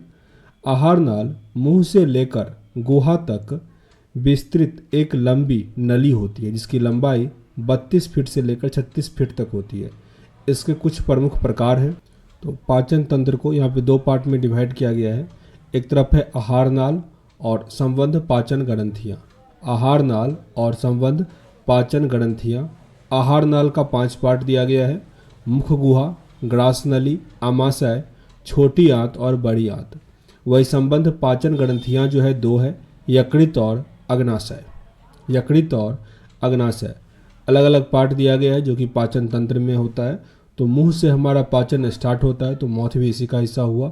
फिर liver, gall bladder, small intestine यानी छोटी ग्रंथि, appendix, oesophagus, stomach, large intestine, rectum और एंड्स, इसको गुहा कहते हैं। मुख गुहा, वकल कैविटी। मुख गुहा में दांत एवं लार ग्रंथियाँ आती है। मुख गुहा में दांत और लार ग्रंथियाँ आता है। दांत, मनुष्य के जीवन काल में दांत 2 बार निकलते हैं, जिसे दृढ़ यानी डायोफोडेंट कहते हैं। डायो मतलब 2 होता है, इसलिए डायोफोडेंट कहते हैं। डायोफोडेंट अवस्था कहते हैं जिसमें दूध वाला दांत आता है, उसको हम क्या कहते हैं, डायोफोडेंट कहते हैं। बचपन में निकलने वाले दांत को दूध का दांत कहते हैं, मिल्क टीथ कहते हैं। इसकी संख्या 20 होती है, काफ़ी इंपॉर्टेंट होता है। और 6 से 7 वर्ष की आयु के बाद बच्चों में ये दांत एक एक कर गिर जाते हैं। एक प्रश्न और आया था, एसएससी में हालांकि आया था, कि 3 माह के बच्चे के मुंह में कौन सा दांत होगा, जो दूध वाला दांत है या जो परमानेंट टीथ है वो। तो याद रखिएगा 6 माह के बाद जो होता है बच्चे के मुंह में दांत आता है, ठीक ना। और फिर 6 से 7 वर्ष के बाद जो होता है वो दूध वाला दांत टूटना शुरू होता है। दूध वाले दांत को टेम्पोररी टिथ भी कहते हैं। जैसे जो अस्थाई दांत बाद में आता है उसको परमानेंट टिथ कहते हैं। तो जो डैफोडेंट है या द्विदर्थ दांत या दूध दांत, उसी को क्या कहते हैं, टेम्पोररी टिथ भी कहते हैं। तो उसके बाद क्या होता है, अस्थाई दांत यानी परमानेंट टिथ निकलता है। इसकी संख्या 32 है, 16 ऊपरी जबड़े में और 16 निचले जबड़े में। अस्थाई दांत मसूड़े में धंसे होते हैं। ऐसे दांतों को थीकोडोंट कहते हैं। थीकोडोंट पहले क्या था, डेफोडेंट, और बाद में हुआ उसको थीकोडेंट। मनुष्य में 4 प्रकार के दांत पाए जाते हैं, इसलिए इन्हें विषम दंती यानी हेट्रोडोंट कहते हैं। दांत का सूत्र काफ़ी इंपॉर्टेंट हो जाता है। 2211 2233। जो इंसीजर होता है वो 22, कैनल करके 11, पेरीमुलर 22 और मोलर 33 ऐसे करके होता है। और ये जैसे ऐसे बीच में पार्ट कीजिए, इधर भी और इधर भी, ठीक ना। फिर नीचे भी ऐसे ऐसे, तो इधर वाला का ये सूत्र हुआ, ठीक ना। जैसे 2 ये 1 2 3, फिर ऐसे ही 2 1 2 3 ऐसे, और ये सेम नीचे भी होगा, ठीक ना। तो कुल मिला के क्या हो जाएगा, 32 दांत हो जाएगा। क्लियर, ये इसको याद रखिएगा। 2 1 2 3 2 1 2 3 आपको एग्जाम में बन जाएगा। 2 1 2 3। आगे है, मनुष्य के दांत के 3 भाग होते हैं, शिखर यानी क्रॉन, ग्रीवा यानी नेक और जड़ रूट। दांत के ऊपरी चमकीले भाग को इनेमल कहते हैं। इनेमल सबसे मजबूत इसी को कहा जाता है, इनेमल को ही, जो मनुष्य शरीर का सबसे मजबूत भाग होता है। इनामेल की निचली वाली परत जो होता है दंतास्थि, डेंटाइन कहलाता है। डेंटाइन। अब यहाँ पे दांत का जो पार्ट हम लोग पढ़े थे उसका नाम दिया गया है इंसीजर। जो कृतक है, भोजन को पकड़ने और काटने वाला, 2 होता है, यानी 2 इस साइड 2 इस साइड 2 ऊपर 2 नीचे, ठीक ना। ये कुल कितना हो गया, 8 हो गया, ठीक। आगे रदनक, जो कैनिन होता है, भोजन को चीरने वाला, वो एक इधर एक इधर एक इधर एक इधर, ठीक ना। अभी पढ़े थे ना 2 1 3 2 ऐसे करके, नहीं पहले 2 था फिर 3 था, ठीक ना। ये जो था यहाँ पे ये 2 फिर 3 था, 2 1 2 3 2 1 2 3। तो जो आपका पहला वाला था इंसीजर, फिर ये कैनन, फिर 2 है जो प्री मोलर है, प्री मोलर भोजन को चबाने वाला, ये भी 2, और जो चवर्क है जो मोलर है भोजन को चबाने वाला, ये 3, यानी 3 इस साइड 3 इस साइड 3 इस साइड 3 इस साइड, कुल 12 हुआ, ठीक ना। चवर्क हुआ 12। लार ग्रंथियाँ, सिलेवरी ग्लैंड्स। मुख गुहा में 3 जोड़ी लार ग्रंथियाँ होती है। मुख गुहा में 3 जोड़ी लार ग्रंथियाँ होती है। सब मेडिबुलर, सब लिंगुअल और पैराटिड ग्रंथियाँ। इनमें लार स्रावित होता है जो हल्का अम्लीय होता है, जिसका पीएच कितना होता है, 6.8 होता है। लार में सेलेवरी इमाइलेज या टैलिन नामक एंजाइम पाया जाता है, जो मंड को मोल्टोज में परिवर्तित करता है, जो स्टार्च को शर्करा में कन्वर्ट करता है। सांप में पैराटिड ग्रंथि यानी विषधारी ग्रंथि में परिवर्तित हो जाती है। सांप में पैराटिड ग्रंथि विष ग्रंथि में परिवर्तित हो जाता है। ग्रास नली, ओइसोफेगस, यह आहार नाल का संकीर्ण भाग है जो 10 से 12 इंच लंबा होता है। इसमें भोजन का पाचन नहीं होता, बल्कि यह भोजन को अमाशय तक पहुंचाता है। रिपीट करते हैं, ग्रास नली यह आहार नाल का संकीर्ण भाग है जो 10 से 12 इंच लंबा होता है। इसमें भोजन का पाचन नहीं होता, केवल यह क्या करता है, भोजन को अमाशय तक पहुंचाता है। अमाशय यानी स्टोमच, पेट जिसको कहते हैं। अमाशय 10 इंच लंबा और 4 इंच चौड़ा द्विपालिक थैली है। यह उदर गुहा के बाईं ओर स्थित होता है। अमाशय में भोजन में जठर रस का मिश्रण होता है। अमाशय में भोजन में जठर रस का मिश्रण होता है। आगे है छोटी आंत, स्मॉल इंटेस्टाइन। अमाशय पैलोरिक समाकर्ष द्वारा 6 मीटर लंबी छोटी आंत में खुलता है। ग्रहणी, जेजुनम और इलियम इसके 3 भाग हैं।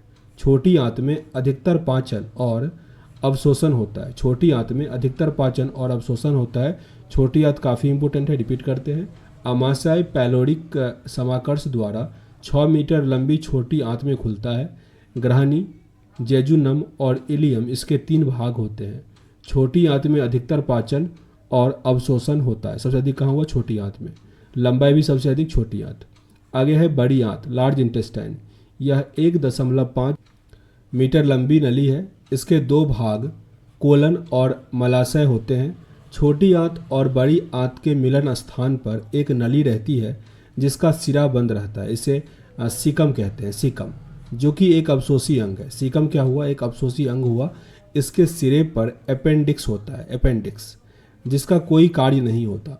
इसके संक्रमण से अपेंडिसाइट नामक बीमारी होती है। एक छोटा सा बढ़ा हुआ होता है, मतलब संक्रमण के कारण वो होता है, और काफ़ी एसिडिक हो जाएगा ना तब से वो संक्रमण शुरू करता है। तो अपेंडिक्स बीमारी वहीं पे होता है, बड़ी आंत में। आगे मलाशय का अंतिम भाग गुदा है जिसके चारों ओर संकुचन पेशियां होती है। आगे पाचन ग्रंथियाँ, अग्नाशय, पेनक्रियाज, अमाशय और ग्रहणी यू आकार की रचना बनाती है जिसके बीच में गुलाबी रंग का अग्नाशय रहता है। अग्नाशय एक मिश्रित ग्रंथि होती है। अग्नाशय कैसा ग्रंथि हुआ? मिश्रित ग्रंथि। इसकी पतली पतली नलिकाएं अग्नाशय नलिका बनाती है जो कि पित्त नली में मिलती है और ग्रहणी में खुलती है। अग्नाशय से अग्नाशय रस का स्राव होता है जिसमें 98% जल, 1.5% कार्बनिक लवण और 0.5% रासायनिक लवण पाए जाते हैं। इसके प्रमुख पाचक एंजाइम ट्रिप्सिन एवं कैमोट्रिप्सिन है। ट्रिप्सिन एवं कैमोट्रिप्सिन यह प्रोटीन पर क्रिया करता है। एमाइलेज यह कार्बोहाइड्रेट पर क्रिया करता है, एमाइलेज। लाइपेज यह वसा पर अभिक्रिया करता है, लाइपेज यह वसा पर अभिक्रिया करता है। आगे है न्यूक्लिएज, यह न्यूक्लिक एसिड को तोड़ता है, यह न्यूक्लिक एसिड को तोड़ता है। आगे यकृत यानी लीवर। यकृत एक बहिस्रावी ग्रंथि है, एक्सोक्राइन ग्लैंड, जो शरीर का सबसे बड़ा ग्रंथि है। कई बार पूछा जाता है शरीर का सबसे बड़ा ग्रंथि कौन सा होता है? लीवर, यकृत।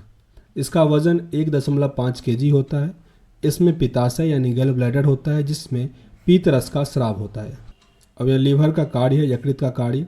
यह रक्त के ग्लूकोज को ग्लाइकोजेन के रूप में यकृत कोशिका में संचित करता है, हेपेटिक सेल में संचित करता है।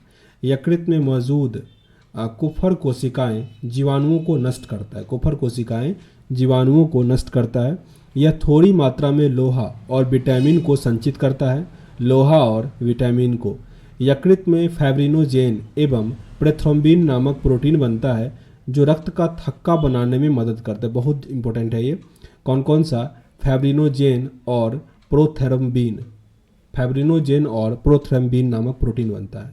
हिपेरिन नामक प्रोटीन भी यकृत में बनता है जो रक्त वाहिनी में थक्का बनाने से रोकता है। जैसे ब्लड बाहर निकलता है, थक्का बन जाता, क्योंकि हवा के संपर्क में आता है, ऑक्सीजन के संपर्क में, तो शरीर के अंदर भी तो वो सब कुछ है ही, तो वहाँ पे हिपेरिन जो होता है वो थक्का नहीं बनने देता है। तो याद रखिएगा, ये यकृत में बनता है हिपेरिन। भ्रूण अवस्था में लाल रक्त कणिकाओं यानी आरबीसी का निर्माण यकृत में होता है और यहीं पर वृद्ध आरबीसी नष्ट होते हैं, वृद्ध आरबीसी नष्ट होते हैं। जो जैसे आरबीसी का 120 दिन तक होता है तो उसके बाद जो खत्म होता है वो तो यहीं पे। यह विषैले पदार्थ को विषहीन बनाता है। पित्त रस और यूरिया का निर्माण भी यहीं पे होता है, लीवर पे ही।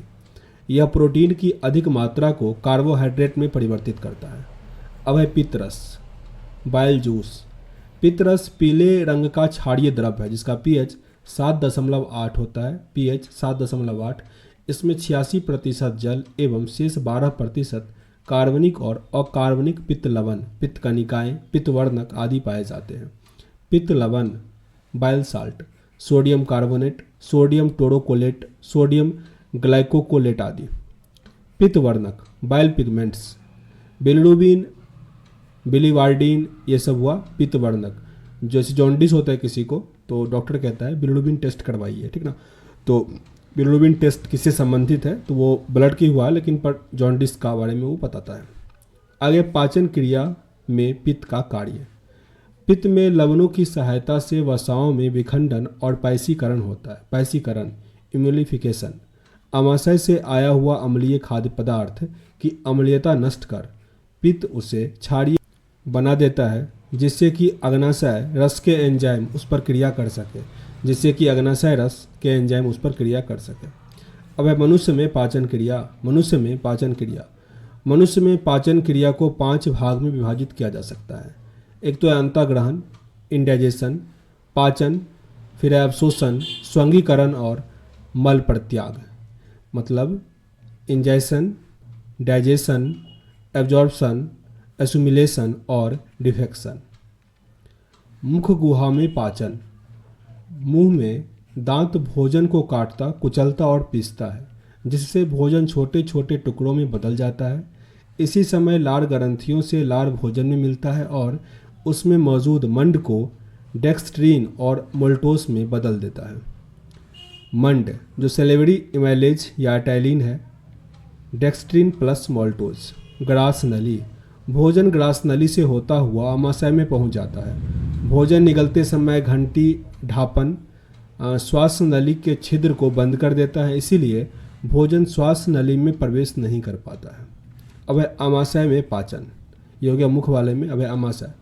भोजन के आमाशय में पहुंचने के पूर्व ही गैस्ट्रीन हार्मोन जठर ग्रंथियों को उत्तेजित करता है, जिससे जठर रस का स्राव होता है। जठर रस में जल लगभग 90% एवं 0.4% हाइड्रोक्लोरिक एसिड और एंजाइम पेप्सिन, रेनिन तथा जठर लाइपेज पाए जाते हैं। आमाशय की दीवार में गॉबलेट कोशिका श्लेष्मा स्रावित करता है, जो एपिथेलिमल स्तर को HCl और पेप्सिन की क्रिया से सुरक्षित रखता है। आगे हाइड्रोक्लोरिक एसिड। हाइड्रोक्लोरिक एसिड आमाशय की ऑक्सेंटिक कोशिका HCl का स्राव करती है। हाइड्रोक्लोरिक एसिड टैलिन की क्रिया को रोकता है, भोजन को अम्लीय बनाता है, भोजन के जीवाणुओं को मारता है एवं एंजाइम को भोजन पर क्रिया करने के लिए उत्तेजित करता है। तो हाइड्रोक्लोरिक एसिड होता है, ये प्रश्न ग्रुप डी में पिछली बार भी आया हुआ था, NTPC में भी आया हुआ था। तो हाइड्रोक्लोरिक एसिड का काफ़ी इंपॉर्टेंट है, याद रखिएगा। आगे है पेप्सिन। पेप्सिन प्रोटीन पर क्रिया करके उसे प्रोटियोसस, पेप्टोनस एवं पॉलीपेप्टाइड में परिवर्तित कर देता है। पेप्सिन प्रोटीन पर क्रिया करके उसे प्रोटियोसस, पेप्टोन्स और पॉलीपेप्टाइड में परिवर्तित कर देता है। आगे प्रोटीन पेप्सिन की मदद से प्रोटियोसिस, पेप्टोन्स और पॉलीपेप्टोन्स में कन्वर्ट करता है। आगे रेनिन, यह दूध के प्रोटीन कैसिनोजेन को ठोस केसिन में बदलता है। अब पेप्सिन केसिन को प्रोटियोस और पेप्टोन में बदल देता है। जठर लाइपेज यह वसा पर क्रिया करता है। आमाशय में भोजन काइम नामक गाढ़े तरल पदार्थ के रूप में आकर छोटी आंत में चला जाता है। छोटी आंत में पाचन।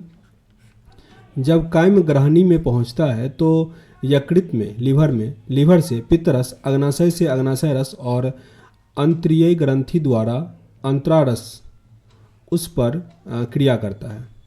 पित्त कोलिसिस्टोकाइनिन यह हार्मोन पित्ताशय को उत्तेजित कर पित्त का स्राव करता है। पित्त में कोई एंजाइम नहीं पाया जाता।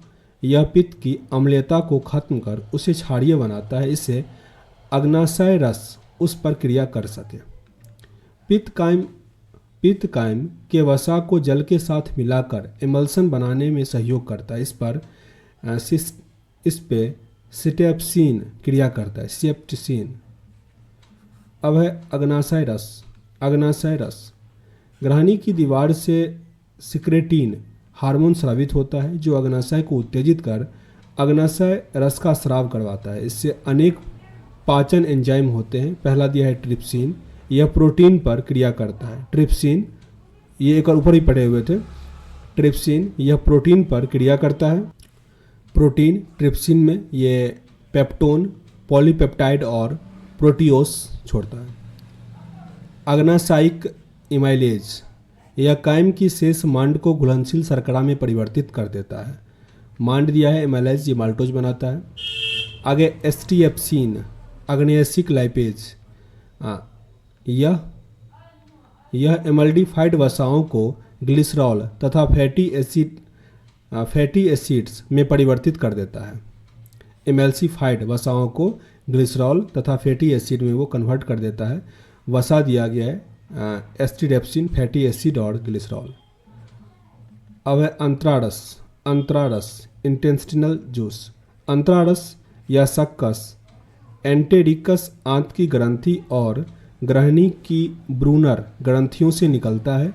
इसमें कई एंजाइम होते हैं। इरेप्सिन, शेष पेप्टोन एवं प्रोटीन को अमीनो एसिड में बदल देता है।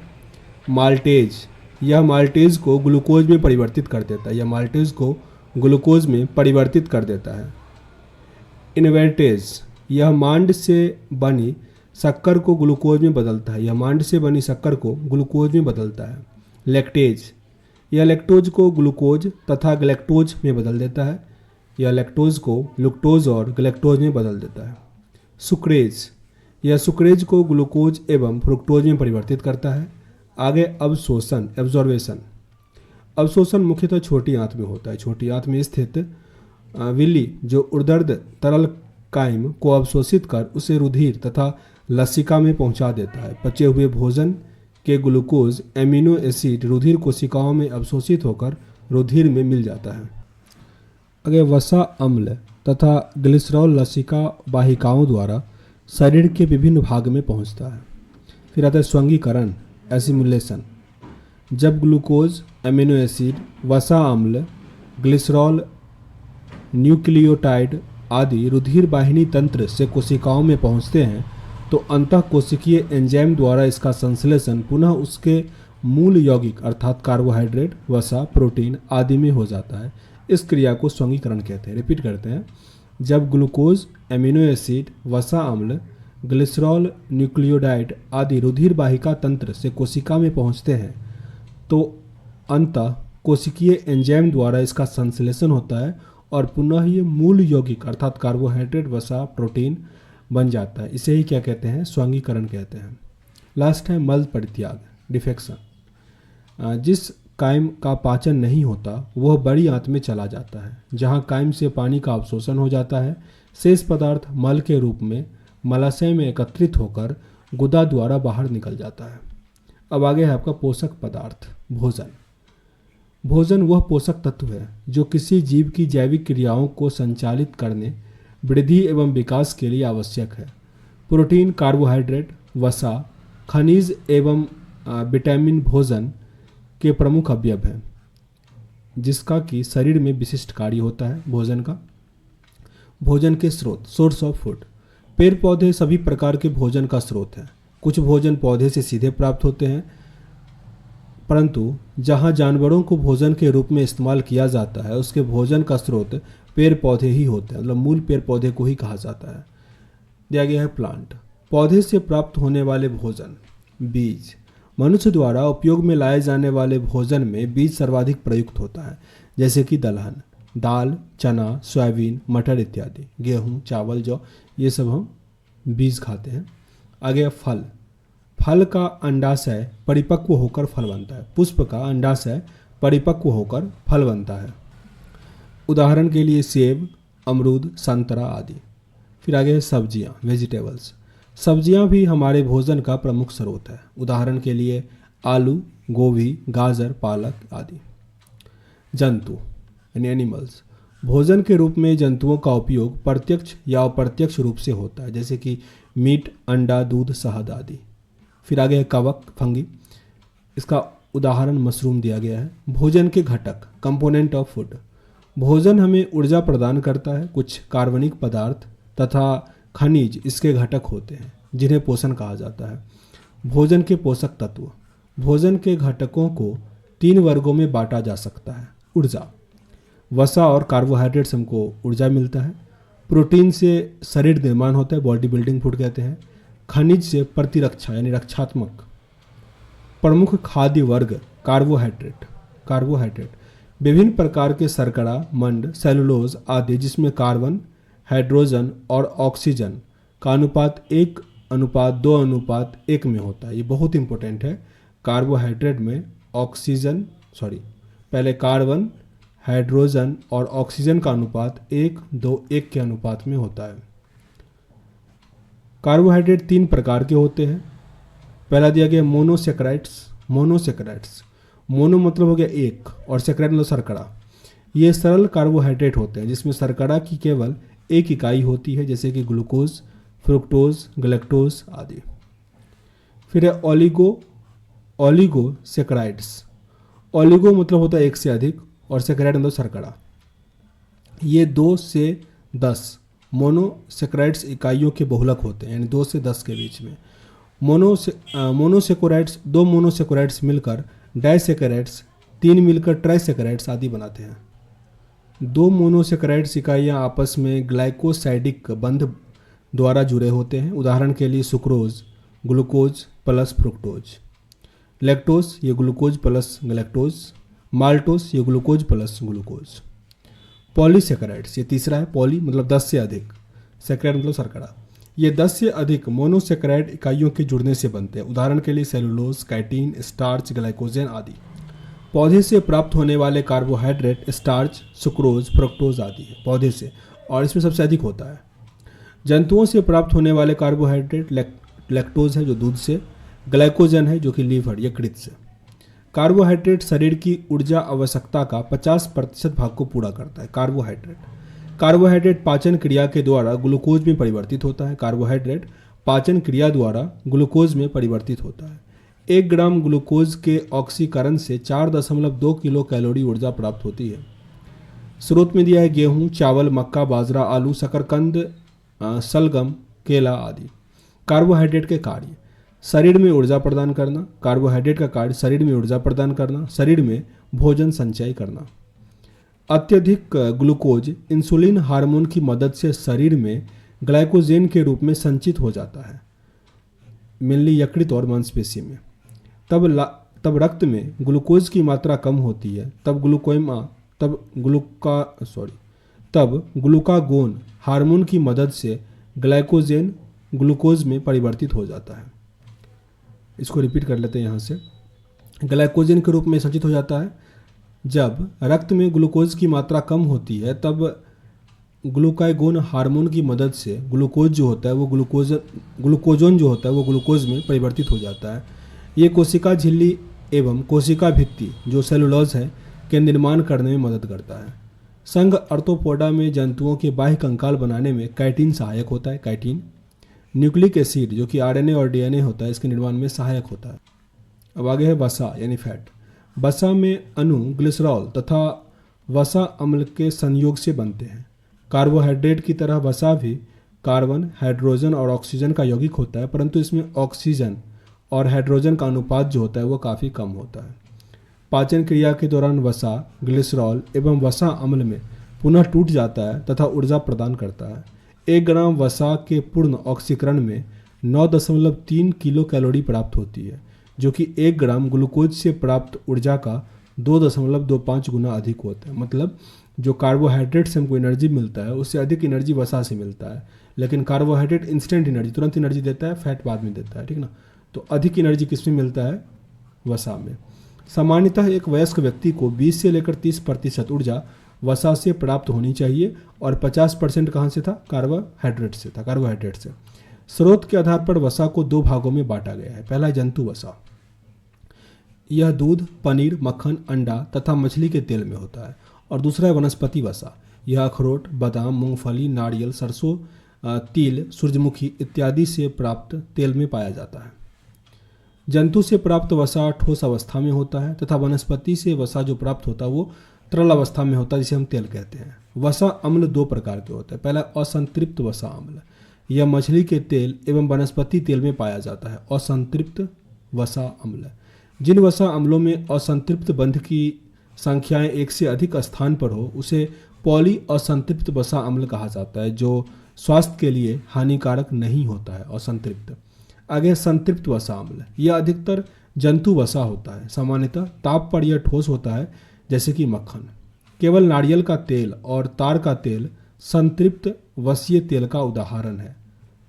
तार का तेल जो है, नारियल का तेल, ये संतृप्त वनस्पति तेल का उदाहरण है। नहीं तो और जो तेल था वो असंतृप्त तेल का उदाहरण था। आहार में संतृप्त वसा की मात्रा कम होनी चाहिए, क्योंकि कोलेस्ट्रॉल में परिवर्तित हो जाता है, जिससे कि धमनी, काठिन्य, रक्तचाप तथा हृदय संबंधी विकार जो हार्ट अटैक होता है वो सब उत्पन्न हो जाता है। वसा के कार्य, फंक्शन ऑफ फैट, ऊर्जा का संचयित स्रोत है ये। त्वचा के नीचे रहकर वसा शरीर के रोधी परत प्रदान करता है। वसा रोधी आवरण के रूप में अनेक अंगों को सुरक्षा प्रदान करता है, जैसे वृक्क, नेत्रगोलक, अंडाशय आदि। वसा कोशिका झिल्ली का महत्वपूर्ण घटक होता है। अब तीसरा दिया है प्रोटीन। प्रोटीन प्रोटीन शब्द का सर्वप्रथम प्रयोग जे वर्जिलियस ने किया था। वर्जिलियस। प्रोटीन एक बहुलक है जो छोटी इकाइयों के बने होते हैं जिन्हें अमीनो एसिड कहा जाता है। अमीनो अम्ल पेप्टाइड बंध से जुड़कर प्रोटीन बनाते हैं। अमीनो एसिड पेप्टाइड बंध से जुड़कर प्रोटीन बनाते हैं। प्रोटीन में कार्बन, हाइड्रोजन, ऑक्सीजन के अलावा नाइट्रोजन भी होता है। प्रोटीन में प्राकृतिक रूप से 20 प्रकार के अमीनो एसिड पाए जाते हैं, जिसमें 10 अमीनो एसिड का संश्लेषण शरीर द्वारा स्वयं होता है, इसीलिए इसे अनावश्यक अमीनो एसिड कहते हैं। बाकी 10 अमीनो एसिड की आपूर्ति बाहरी स्रोत द्वारा पूरी होती है, इसीलिए उसे आवश्यक अमीनो एसिड भी कहते हैं। प्रमुख स्रोत इसका दाल, सोयाबीन, दूध, फल, मटर, पनीर आदि। व्हेल की त्वचा के नीचे वसा वलवर के रूप में पाई जाती है। भोजन में प्रोटीन की कमी से शारीरिक एवं मानसिक वृद्धि रुक जाती है। इसकी कमी से प्रोटीन कैलोरी मेल न्यूट्रिशन कहते हैं, जिसमें बच्चों में सूखा रोग, मेरास्मस और क्वासिकोर नामक रोग हो जाता है। प्रोटीन की कमी से ही मेरास्मस और क्वासिकोर। अब आगे है प्रोटीन के कार्य। Function of protein. परिवहन प्रोटीन, उदाहरण के लिए हेमोग्लोबिन, सीरम, एल्बुमिन। हार्मोन का उदाहरण है इंसुलिन, ग्रोथ हार्मोन। संकुचनशील प्रोटीन में जैसे कि एक्टिन और मायोसिन। एंजाइम का उदाहरण है हेक्सोकाइनेज और पेप्सिन। रक्षात्मक प्रोटीन, प्रतिजैविक, एंटीबायोटिक। संरचनात्मक प्रोटीन, बालों एवं नाखूनों में कैरोटीन और हड्डियों में कैलेजिन। स्टोरेज प्रोटीन, उदाहरण के लिए ओवेल्यूमिन और ग्लूटेलिन।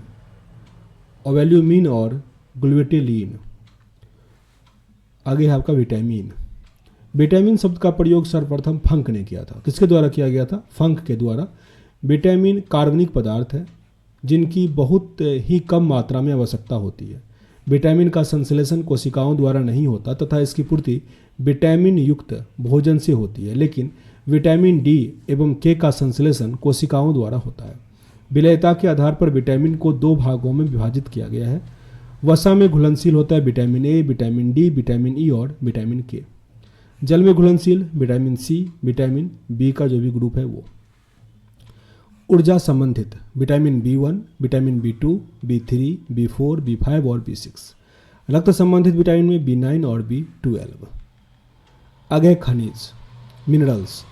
खनिज अकार्बनिक पदार्थ है जो शरीर के कुल भार का 4 से लेकर 5% तक होता है। खनिज यह शरीर के विभिन्न उपापचयी अभिक्रियाओं को नियंत्रित करता है। शरीर में अपनी मात्रा एवं महत्व के आधार पर खनिज लवणों को 2 वर्गों में बांटा जा सकता है। पहला है दीर्घ तत्व, उदाहरण के लिए calcium, phosphorus, magnesium, sodium, potassium, chlorine एवं सल्फर।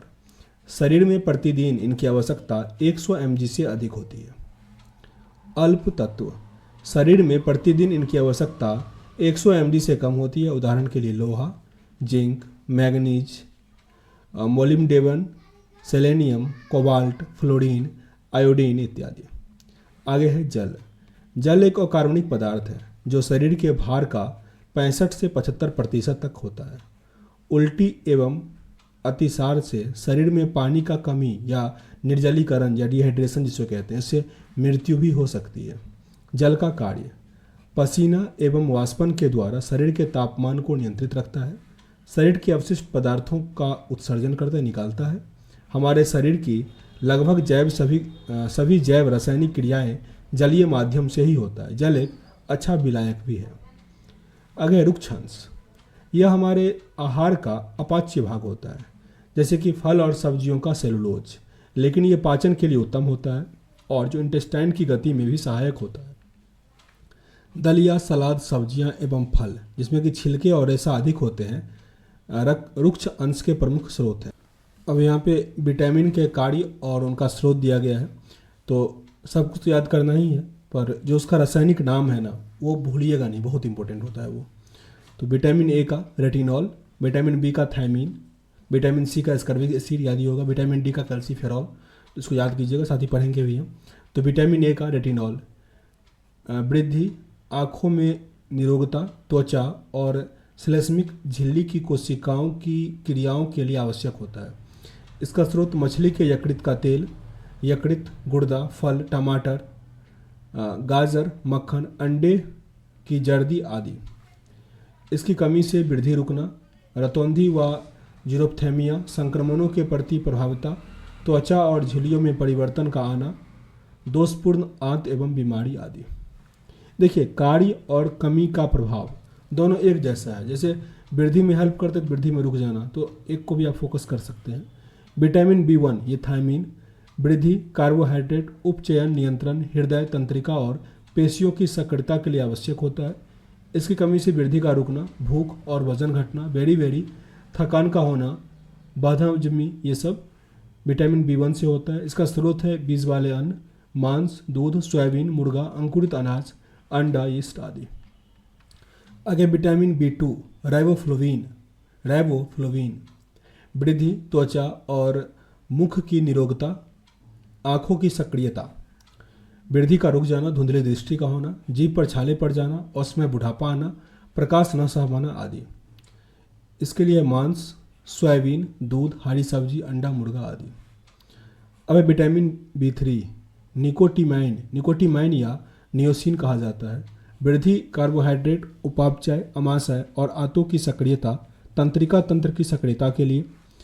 इसकी कमी से जीभ का चिकनापन, त्वचा पर फोड़े फुंसी का आना, पाचन क्रिया में गड़बड़ी होना, पेलागड़ा या त्वचा दाद का होना।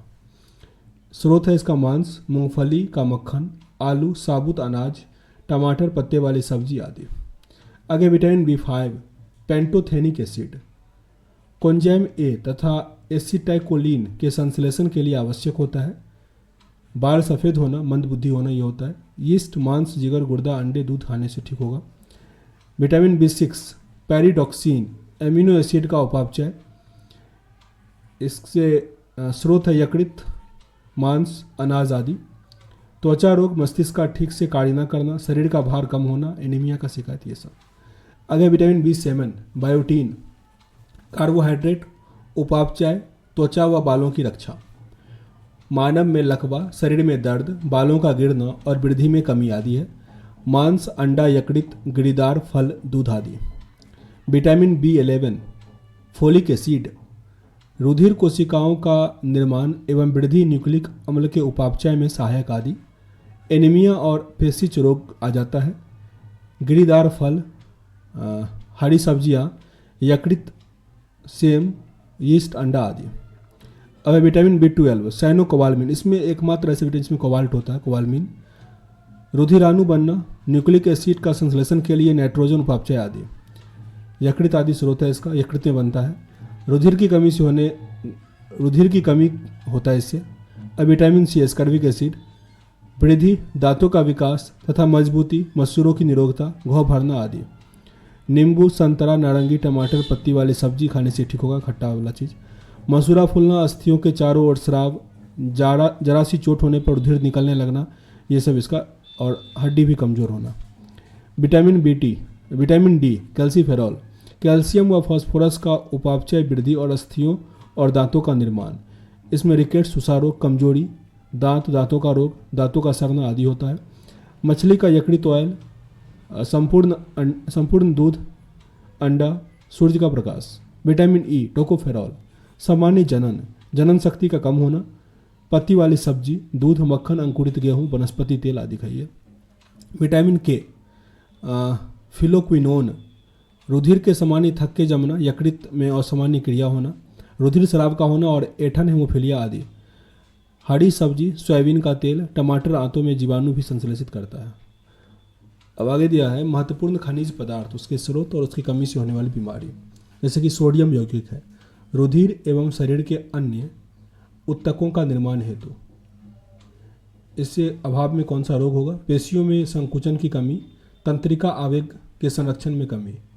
इसका स्रोत है हरी सब्जी तथा नमक। मैग्नीशियम यौगिक पेशी तंत्र एवं तंत्रिका तंत्र का क्रिय हेतु, सब्जी इसका स्रोत है। लोह यौगिक लाल रक्त कणिकाओं के निर्माण हेतु, एनीमिया होता है, खून की कमी। हरी पत्तीदार सब्जी, मांस, यकृत, सलाद, किशमिश आदि। कैल्शियम यौगिक अस्थियों व दांतों का निर्माण, रक्त का थक्का बनने और हृदय व तंत्रिका तंत्र के विभिन्न कार्य हेतु। अस्थि और दांतों का रोग, रिकेट्स। दूध, सब्जी, मांस, अनाज इसका स्रोत हुआ। आगे आयोडीन यौगिक थायराइड ग्रंथि में थायरोक्सिन हार्मोन का निर्माण हेतु, घेंगा रोग होता है इससे। समुद्र से प्राप्त होने वाली खाद्य वस्तु जल और आयोडीन युक्त नमक। फॉस्फोरस यौगिक, अस्थियों और दांतों तथा जीव द्रव्य का निर्माण हेतु कमजोर अस्थि वृद्धि होगा। दूध, मांस, सब्जी और अनाज। सल्फर, प्रोटीन संश्लेषण और वो एंजाइम के रूप में होते हैं। मांसपेशियों का फटना। दूध, मांस, अंडा, मक्खन व दही। पोटासियम यौगिक, वृद्धि तथा रुधिर एवं कोशिकीय गतिविधि हेतु प्रायः अभाव नहीं होता इसका, सब्जी से ये मिल जाता है पोटासियम यौगिक का। आगे है क्लोरीन, पाचन, जल संतुलन व मुख्य ऋणात्मक आयन के रूप में उपापचयी क्रियाएं प्रभावित होती है, सब्जी से मिलेगा। जस्ता, इंसुलिन कारिकी के लिए। यकृत, मछली और अन्य भोज्य पदार्थ। तांबा, हीमोग्लोबिन और अस्थि के निर्माण और इलेक्ट्रॉनिक संवहन के रूप में मांस, मछली, यकृत एवं अनाज। कोबाल्ट, आरबीसी और विटामिन B12 के संश्लेषण हेतु मांस, मछली तथा जल से मिलेगा। अब आगे जो हमारे श्वसन, इसको अगले वीडियो में कवर करेंगे।